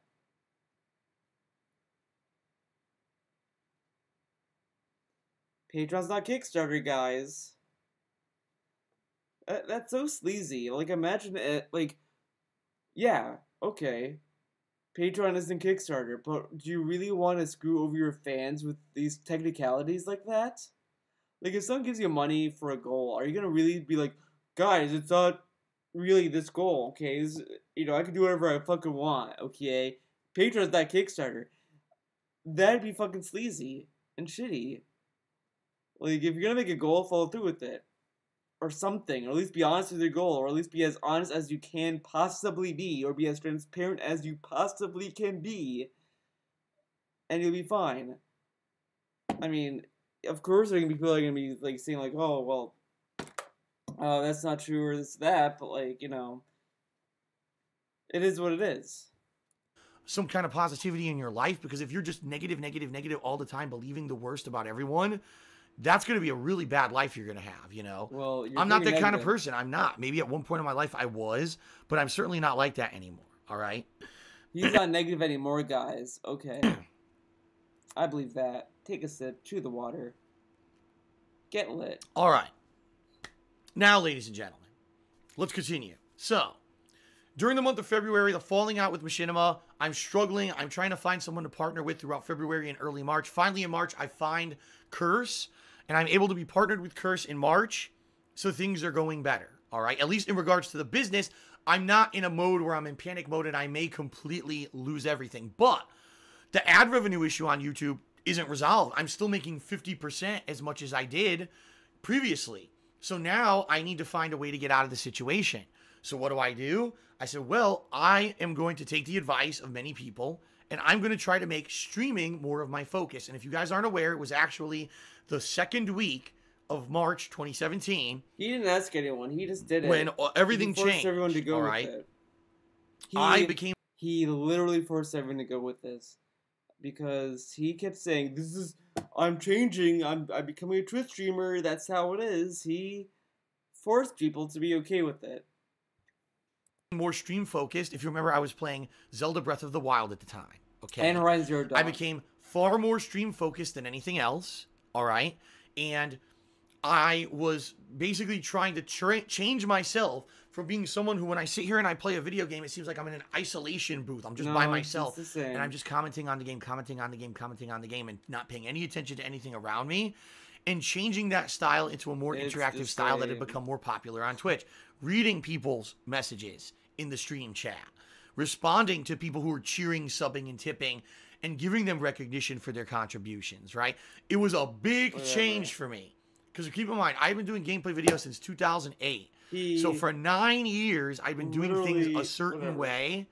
And to on the fly try to adjust my style to be a more interactive style was a very different thing. And I actually remember, while playing Breath of the Wild, people were saying some people were asking me, what is your opinion on the LGBT community? What is your opinion on, politics? And I'm like, this is wild. I'm trying to play a game, and people are asking me these wild, outlandish questions that have nothing to do with the game. What's your thought on the LGBT community? Oh my god, that's such a dumb fucking question. Why is that even a question? It's just a group of people that have a certain orientation or perspective of life. Who fucking cares? If they want to... What's there to think? Oh, well, that's there. Like, his fucking fans are fucking retarded. Not retarded, I guess. Just toxic. There you go. But sometimes, you know what? You know what? Especially if you're playing a game where there's not a lot going on, it makes sense to kill the downtime with that kind of stuff, to fill it with that kind of content. I'll be honest. Games that I'm playing right now, I've been playing PlayerUnknown's Battlegrounds. Oh. The game's good for two reasons. Number one, because the game's so buggy on Xbox One, so much crazy shit happens, it's always entertaining to watch. But number two, there's a lot of dead time where you're just running around by yourself collecting items and looting. And he gets views, and he gets tips and bits, and he gets to whore himself out to Twitch. That's why time to interact with people in the stream chat. That's why the game became so virally popular on Twitch, because it's a game that half and half. It's half interaction with your stream chat and half zaniness. All right. Zany is. So, that being said, folks, I struggled in March to make myself more interactive. And I'll be honest, it was stressful. It was time consuming because I was trying to adjust to a more dedicated streaming schedule where people could come to the streams and be more interactive with me more on a regular basis. My schedule changed a lot during that period of time. And I saw, honestly, even more of a disconnect with my ex-girlfriend during that time period. It was more focus on work to save the house, to save everything. And even more of a disconnect was happening behind the scenes with my girlfriend. All right. Then, It's fucking Twitch's in April, fault. all I right, see. Fucking Twitch put up I Indiana. basically looked back at how Wow. things had gone in March, and things had gone really well. I went from making like no money whatsoever on Twitch to making a decent amount. Was it, oh my He said he was nervous about the bills in March because he kept talking about fucking taxes. I remember this because he did a vlog about it, and it was an update vlog nonsense, and he was like, "Oh well, I got to pay taxes. Taxman's coming." God, my revenue jumped ginormously and I was making tons of dough hand over fist on Twitch? No, but the revenue on Twitch had gone from like absolutely nothing to something at least significant. And I was like, wow, if I really keep at this, if I plug at this, right, and I stick with it, and I stay dedicated to doing the Twitch interactivity the way that I've done this month, okay, maybe by the end of the year, things could grow. Because what I was seeing on Twitch was potential for growth. Something I had never seen ever on YouTube since like 2012. I'd been on the decline on YouTube. And YouTube just became more toxic towards me, more nasty. You beg for bits and tips. You beg for them. You're like, guys, I need money, otherwise Okami's dead, and he killed Okami. So there you go. He won't play Mario Sunshine because of reasons, and there you go. Towards me, more negative videos and slander about me, more this is how you don't play. And at that point I was like, how am I ever gonna grow the business when everything these people are doing is nasty viral shit against me for their own sake? That was the thing. Do I really believe, honestly, the people making those videos were doing it because they hated me? I don't think so. I think the reason they were doing it because they were getting viral views from negative assholes. So, you know, I knew YouTube, kind of the YouTube party was over. It was time to move on to I remember the Twitch focus. And seeing the potential that I saw in that 1 month, just 1 month, I went from making nothing on Twitch to making a decent amount. I was like, if I stick at this, things could really turn around, okay? And so it was actually April on where I changed my focus completely to be, I want to be a stream-oriented guy. I want to be a guy who every single day when I come out to stream, that's my focus, to entertain the people on stream, to give you guys a fun, entertaining experience that feels more interactive, because that's going to get people to cheer, sub, and tip. That's going to get more people to come to the streams every day, and it's going to make things great. And I'll be honest, from then on, for the rest, every month, more subscribers, more viewers, more revenue. Every single month that I've been doing this on Twitch, it's gotten better, okay? And I couldn't be happier in that regard, all right? But while all that was going on, yeah, right? it all went up because he begged for money. He kept begging for money. He kept saying how nervous he was to pay the bills. Let's hear that again. More revenue every single month, and it's gonna make things great. And that's gonna get more people to come to the streams every day, and it's gonna make things great. And I'll be honest, from then on, for the rest, every month, more subscribers, more viewers, more revenue. Every single month. He had the record highest subs during this because it's Christmas time. Again, Thanksgiving you get like kind of a surge because it's Thanksgiving. People want to do that, and then December. Oh, Christmas! Merry Christmas, Phil. Here's $1,000. Oh, Merry Christmas, Phil. Here's a sub, and you get the gift subs. So again, these subs, half the subs mean nothing because they're all gifted. They're not like. People are legitimately buying these subs. People are buying subs for other people, so they're gifted subs, not legit subs. So there's that. It's just this whole upward trend he's seeing in December is kind of not going to be there come January and February because these people are going to leave and they're probably not going to come back until December again unless people give more gift subs, which is insane to do if you ask me. To do constant gifting subs, that's insane because again, his fans do things out of obligation, not because they want to.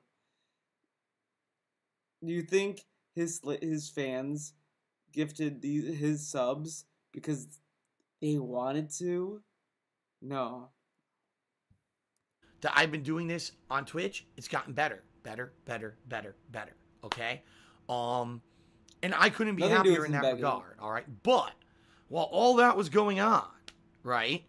While all that was happening, behind the scenes with my ex-girlfriend, things were falling apart to the point, like I said, it was more like we were just roommates. And a lot of people have asked me the question, Phil, how on earth could you get engaged to someone and then within a month break up with them? How can that happen? Get this. This is something. How could you have gotten engaged in April and then broke it off and, ended the relationship in May? It doesn't even make sense. The truth of the matter, folks, and this is something I have not talked about until today, so big reveal here. The engagement was legit, but it really was a Band-Aid on an already broken... A Band-Aid. Who would use an engagement to fix a relationship?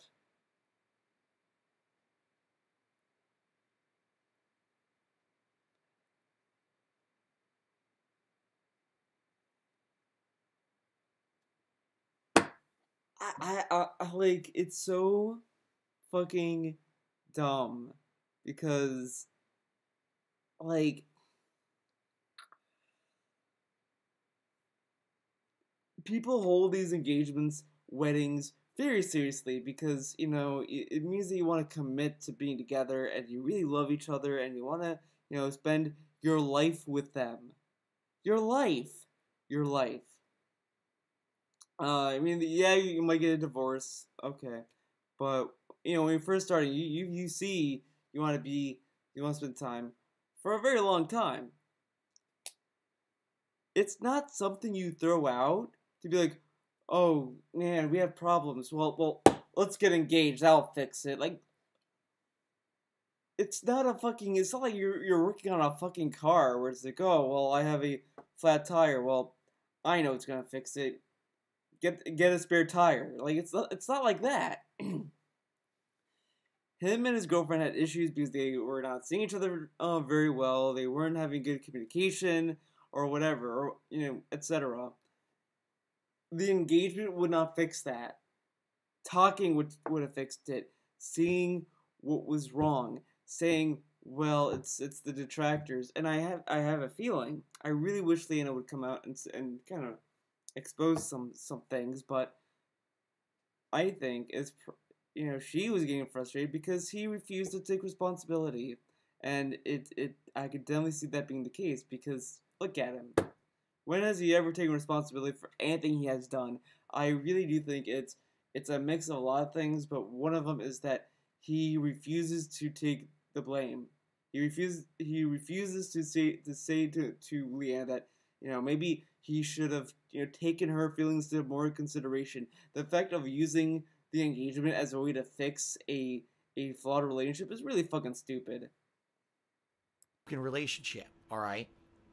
Already we had multiple discussions where we were not happy where we were, and we had wanted to, if you remember at that point, I made it so that instead of only having a half day where we run out and did errands together, instead I was taking a whole day.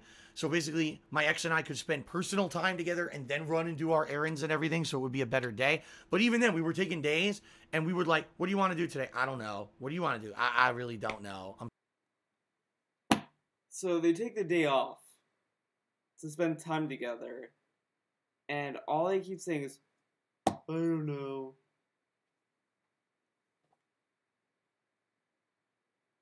Like, are they kids? Are they children?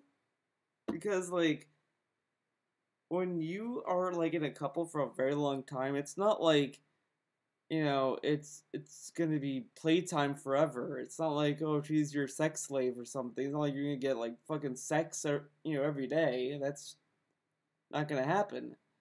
Uh, and it's definitely gonna be more work to kind of work on to spend time with your loved one than just saying, "What do you want to do? Let's watch a movie." Like, of course, at some point your life is gonna be mundane and shit, but like you have to put effort. You have to put effort into your relationship. You can't just say I don't know and just sit around like a fucking couch potato. That's fucking lazy. Maybe do something that you never would do before if you're really that like stagnating on things to do. And of course he might say, "Well, I don't have the money. I don't have money to go to the movie theaters at the time when this stuff was going on." But she had a job. And he was hitting Patreon goals every month during that time. Okay. I'm stressed out. I really don't care. Well, then let's just fucking do whatever. And it wouldn't matter. It would be like a wasted day. We wouldn't do anything significant or anything fun together. Because Again, really, you don't need to do anything significant or life-changing or anything. But if you're not putting the effort, that's the issue. You need to put the effort. You can't just expect Leanna to tell you what to do. She's not a fucking dog. It's not like, okay, well, oh, Leanna needs to be taken out for a walk again. Oh, Leanna needs to be taken out to the dog park. No, you need to do, like, more activities. She's not a fucking object.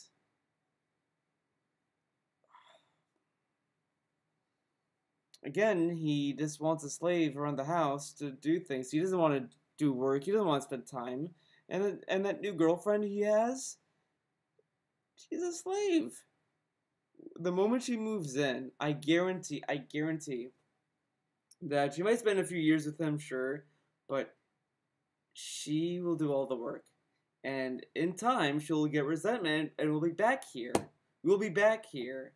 And then he'll throw her under the bus. it was kind of like we were so stressed out about everything else, we just didn't care.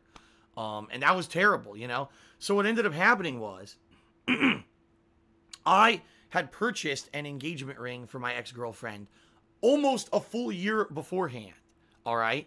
And the plans that we had made were that, gee, if things finally get financially stable, we wanted to go to California together. We wanted to do a mini vacation. It wasn't going to be like a long, expensive vacation. Maybe 2-3 days in California where we could go to like Universal Studios for 2-3 days in California. Really? Okay. a day, or Disneyland for a day, and I would propose to her there, okay? Who plans out proposals like that? Okay, honey, I'm gonna propose to you right here at this time, okay? You gotta be there. Usually people propose like at a spontaneous moment. Like they plan it on their own and then they kinda guide their loved one to that place. And then it's like they pop the question and it's like really romantic. It's like, wow, he really thought it through and this and that. Like it's a lot of effort put in. I know this because one of my friends was trying to propose to his friend and he had this whole plan cocked up. Unfortunately I wasn't able to make it because, I don't live in the same state as him, but he had this whole thing planned. I don't know if he changed the plan a little bit, but whatever. It was still like he planned something out specifically for his girlfriend. He didn't tell her, okay, well, I'm going to do this, and you're going to do this, you're going to do that. You don't plan for it. You don't plan with your loved one when you're going to propose. You do it yourself. That's more romantic.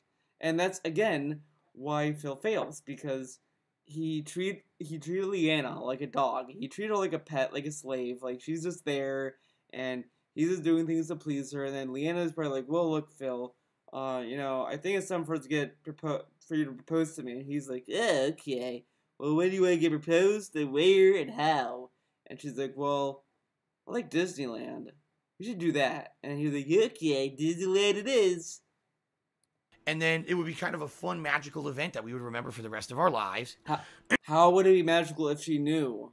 If she knew she was going to get proposed at Disneyland, it's not really, like, magical. that's like the opposite.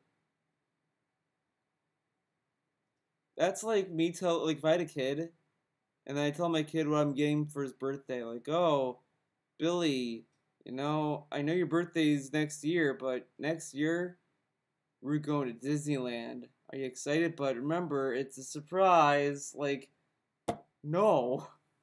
And yeah, it might be where we come back and we're not able to get married right away because of all the stressful. 3326. Get financially stable. We wanted to go to California today because of all the stressful financial stuff going on back home. But at least we're engaged and we can be happy that one day we're going to get married.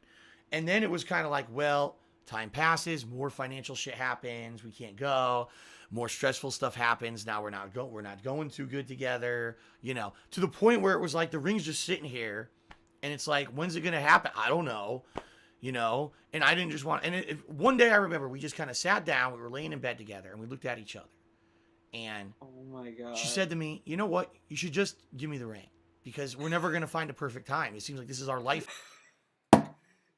Give me the ring. What a great relationship. He doesn't think of another romantic way to kind of do it. Like he thinks, oh, it has to be Disneyland or nothing at all. What a great boyfriend. I mean, Leanna really lucked out. I mean, new Leanna lucked out on this one. I mean, she is in for years of happiness. Now, every day is just constant stress. You don't know if we're going to be able to pay the bills. We're probably never going to be able to go to California. Just give me the ring. All right, so I did, you know, and it really was completely unromantic. And she put the ring. You could have done something romantic about it, but no, you decided to sit on your ass and have her tell you to do it.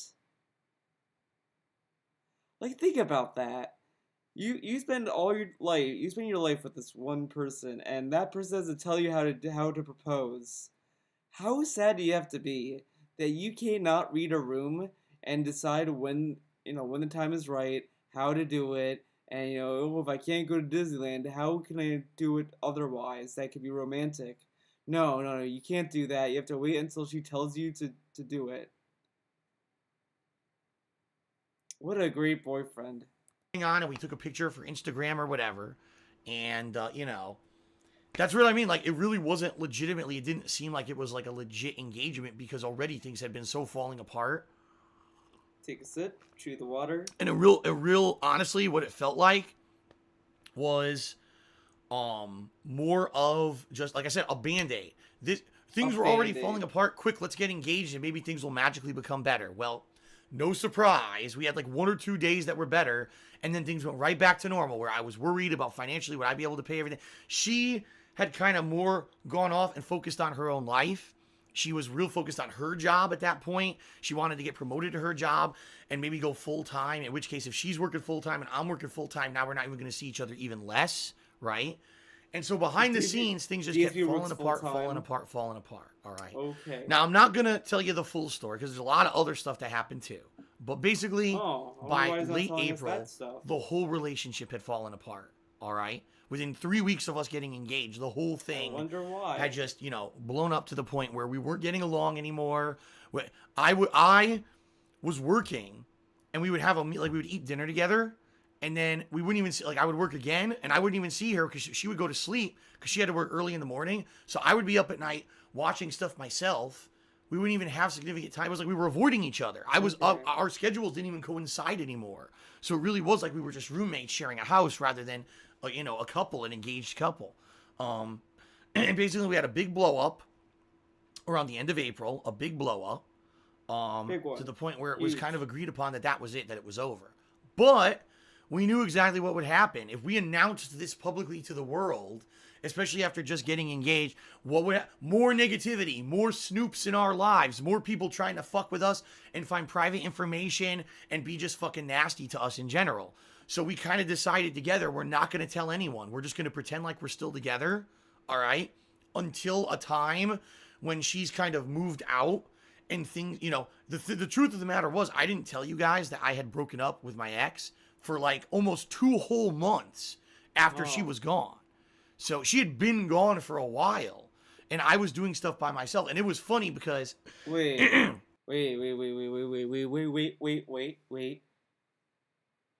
we saw. I'm gonna try to find it. I think it's that. Will I find it there? Oh, maybe I will. Is it? Ah, found it. Found it, guys. Found it. Did it. Finally found a video. He said 2 months. You know, like, oh. While and months after guys that I had broken up with my ex for like almost 2 whole months after she was gone. 2 whole months since she was gone.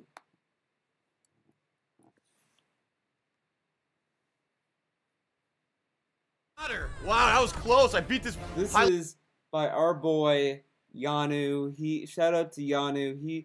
He made this video. Look at this. Look at this. Level back canary, damn. May 2017. Wins. Alrighty then. That was freaking a good match, man. I don't know. Probably that Black Canary never fought a Swamp Thing before. Nice. I can't believe I beat this freaking Black Canary, level 14 Black Canary. God damn. Good match. Good one. Oh, back when Yanu was a mod. Wow. Spriggs. Where you going? Going to, So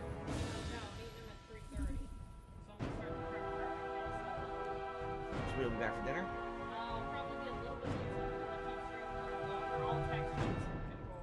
Alright, yeah, text me. But we're definitely still doing dinner, right? Okay.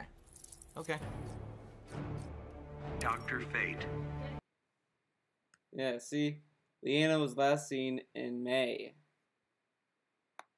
They announced the breakup like in what? June? June or July? I think it was June. Well, we'll go with June.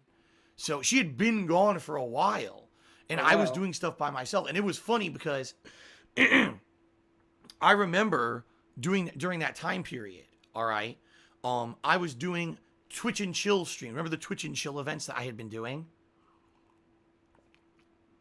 So I was doing Twitch and Chill stuff, and while I was doing the Twitch and Chill stuff, people were being trolls. They were coming in and saying, haha, Leanna, and this and that. And I was already broken up with her for a while. So for me, honestly, it wasn't even stinging at all because it was like, you're insulting my ex who I haven't talked, I don't have that relationship with anymore. Wow. But people didn't know that. So people were coming in purposely trying to be nasty to me, and it had no effect on me because already the relationship had kind of been over for a while. Like, you know, I had a girlfriend, guys. I'm not crazy, right? Back in college, and she broke up with me, and you know, yeah, I was pissed off about it, but like, I'm not like sitting there like, well, you know, make fun of her. Oh well, like it's like they're people too. Like Leanna's a person too, and like you spend time with her. Like the only way I can see him not feeling any emotion about Leanna is if like she made him fertile, or she like stole his money, or she was Fred fucks the whole time, that kind of shit. Okay, fair enough, but you know. All right. So yeah, it all kind of fell apart in that regard. And it sucked. You know, it did, because it was funny. It was like when things were going bad with everything else, the relationship falls apart, and then things started to go good with business. Like I told you guys, the streams were picking up. People were being positive again. There was growth on Twitch. And here I am trying to show a happy face every day. Having so much fun, you know, streaming on Twitch. And then in real life, behind the scenes, everything was going wrong or had gone wrong. Wow, people have emotions. And you know, it put a lot more stress on me because previously, the way that my life was I wake up, I spend some time with my ex-girlfriend, right? Whatever, setting up in the morning. I work, but then when my work's done, now we have a shared meal. So she's cooking or whatever.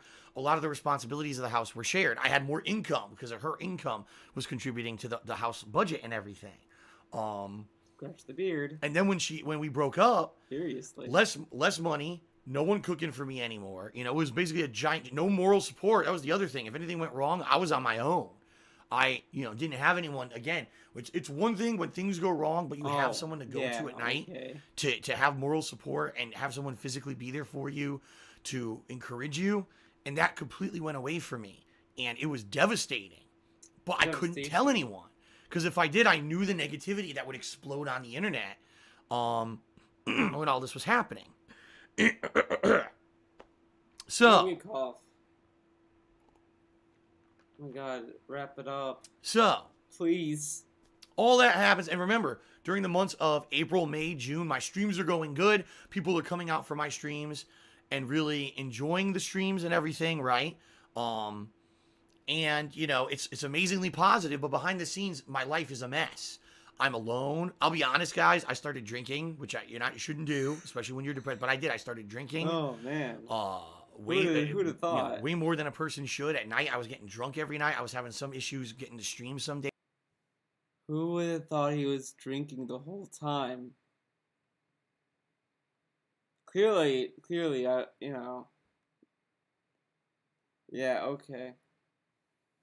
Because I was feeling so depressed over losing the relationship behind the scenes and everything, and not being able to share that with you guys. Okay. Right? Was another major thing. Really, the only people who knew about it were my parents.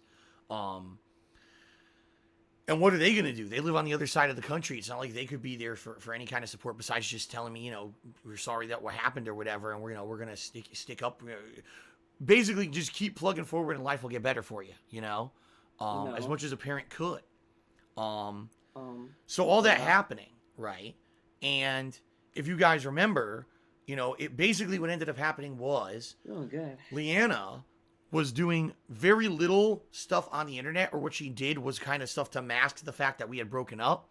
And all of a sudden she started posting pictures from like her new place, a cat that lived with her and stuff like that. And people were like, Phil doesn't have a cat. What is this a picture? You know what I mean? Now keep in mind, this was months after. Oh, by the way, the one thing that I forgot to mention, all right? The one thing I forgot to mention was when my ex-girlfriend had a situation at work where she had a panic attack and I had to leave a stream and rush to the hospital, all right? That had happened. We had already broken up. And she was already in the process of moving out of the house and everything when that... Okay. This is May. Okay, so the King of Hate Vlogs.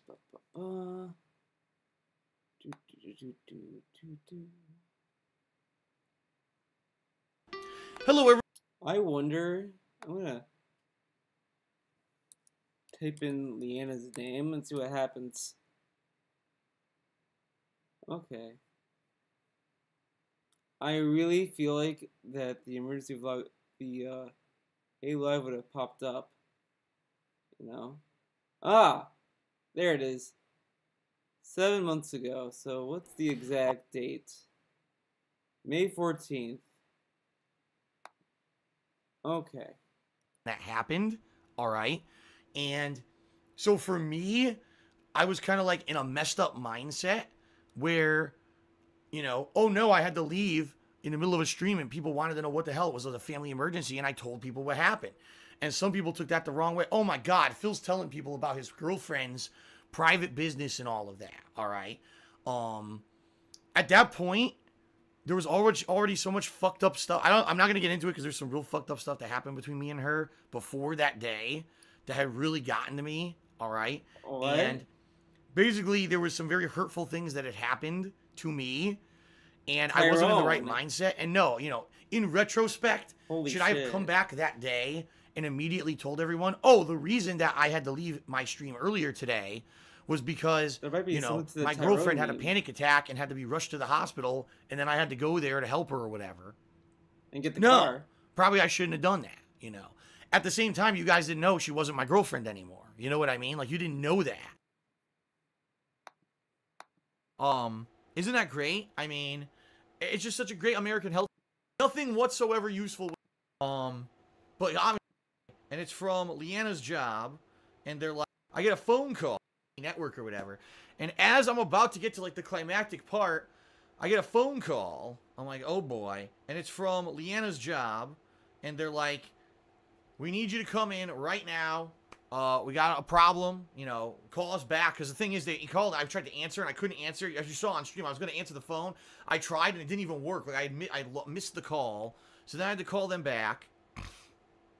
And basically they said, you know, your girlfriend here is not doing too good. She had some kind of an anxiety attack. And she needs, you know, she needs something. And it's not her fault or whatever. She just had it. It's a bad one at work. But at this time... And basically, it was so bad that no one messing with it. He's messing with it. Oh God, he's mumbling. The taxi was longer than the taxi ride. I give her the name. Like, okay, she's still over an emergency, so go this way and go to emergency. Okay, would have been nice if there was a fucking human. Okay. Yeah. Yeah. Okay. So you thought, oh, how am I mistreating my girlfriend? In reality, she wasn't. This was actually someone who I was not really on good terms with. Okay. Then why did you go to the hospital? And she was in the process of moving out and everything at that point. So really hurtful stuff had happened between us recently that I was not in a good mindset in regards to her. She was in the process of moving out. Quite frankly, I didn't have to go to the hospital all that day. I didn't. Because she was already had friends and stuff that could have helped her. But apparently she had told the people at work that she wanted me to go to the hospital to get her. I don't know the full story. I don't know.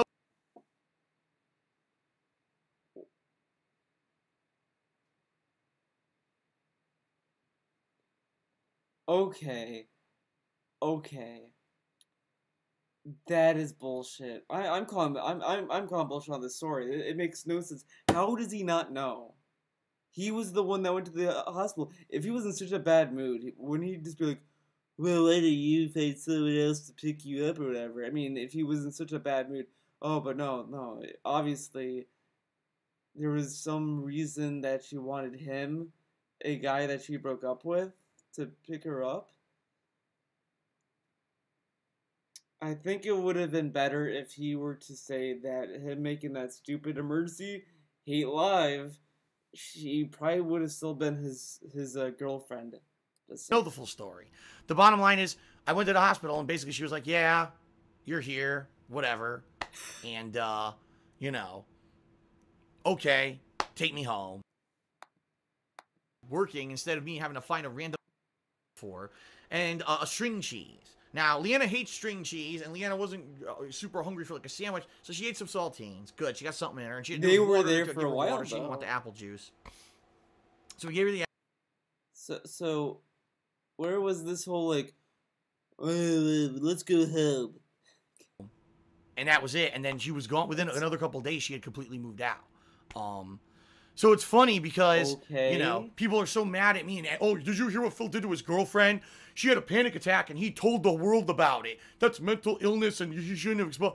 In reality, that wasn't the case. In reality, I was in the wrong mindset because of the breakup had already happened. Oh, yeah, that makes it okay. And she was already on the way out the door. But in reality, no. How does that make it okay? Well, I revealed all these personal health things that, maybe shouldn't be known to people, but well, I was breaking up with her, so it's all good. It's all good. What? I probably shouldn't have said that publicly to everyone on shit. The internet. Although the same day she posted up pictures on the internet about, I was in the hospital and I'm okay and everything. That's not even the same fucking thing. Just because she decided to post that on Twitter doesn't mean that it gives you the right to make a monetized video on it. She chose to give people the information that I'm doing okay, and that's it. A lot of people do that. A lot of people tell people, look, I'm in the hospital, I'm okay now, and that's it. That doesn't give you the permission to monetize a video on it, you dummy. Doug, can you believe this? Can you believe this guy? I mean, Doug is appalled right now. He's very shocked. So already she had told the world too, so it wasn't like she was angry at me for doing it or anything like that. Let's put it that way. So she wouldn't be mad that you monetized her mental illness? Okay. So, all that going on behind the scenes, things are going good, right? So now, business-wise, things are going good. Business-wise, my streams are doing well. I'm making more money, bills, right? Twitch though. is actually growing every month. I'm making more money on Twitch, which is good. People are liking the new interactive streams. People are liking the way I'm covering everything. April, May, June, into the summer. But my whole personal life has fallen apart. I'm living here by myself. I don't have any in-person friends out here in Washington. The person who I had moved out here to live with, we had a major falling out, broken up with. Huge. Not on good terms with, moved out in a huff, basically. And that's why moved out in a huff. Oh, but she planned the move. She was setting up, getting, moving out and all this stuff, and then the panic attack happened, and she was still setting up to move in a few days. Oh, she moved in a huff. She just left. Okay. A lot of people are saying, oh, Phil, why don't you rent out your extra room? That room is still full of her shit, which she's never coming back for. She left here in a huff, taking only the stuff she wanted, all right, and left a bunch of junk for me. And that room has shelving, a desk, a ton of shit from her business, a ton of stuff that's just lying around. I'm not talking, tons of sellable soap that I can sell for a profit. It's junk. It's stuff she tried to make and it failed, but she never fucking threw it out. It's ingredients, colorants, things that I'm never going to do anything with and I need to throw out, but I haven't had a chance because I'm working my ass off, I'm here every day, work, to try to pay my bills and make ends meet because I'm by myself now.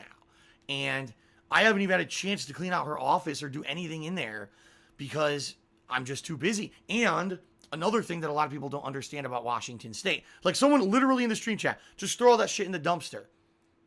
This is a green state, folks. You don't even know what that means. There's no dumpsters here. The way it works is we have... So when you go to a school or like a parking lot or whatever, there's no like huge dumpster for the school?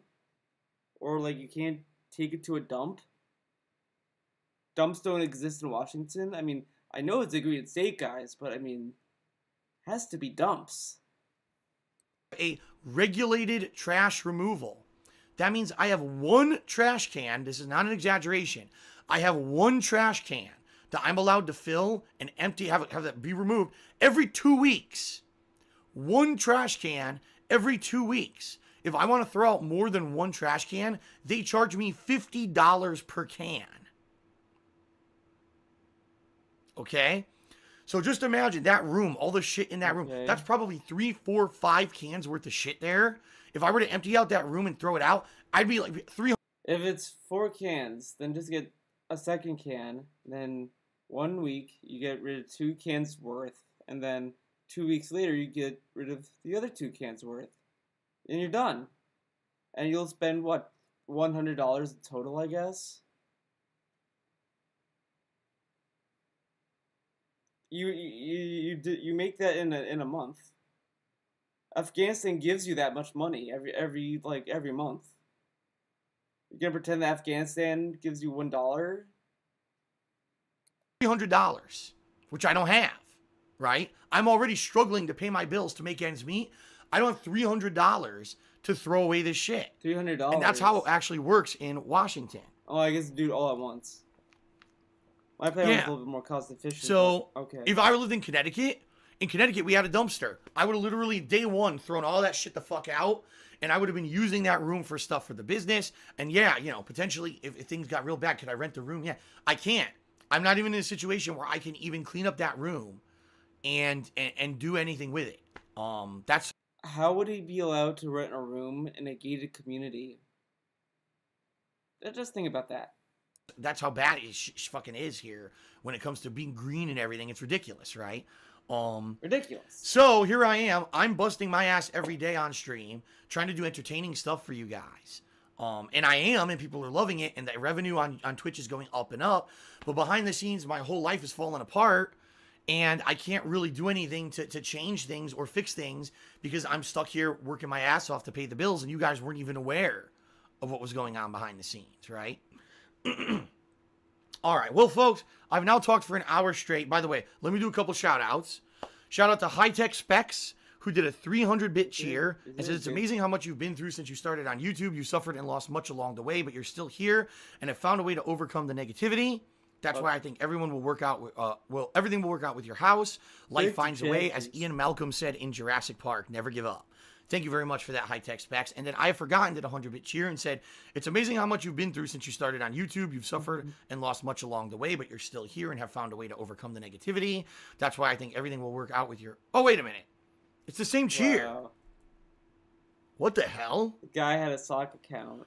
I got a cheer from high-tech specs and I Have Forgotten that had the same exact text. They're both sock accounts. What if someone links? I don't know. Dude, what if? What if all these cheers and shit is this one person coming with multiple sock accounts that they just farm for bits? Whoa.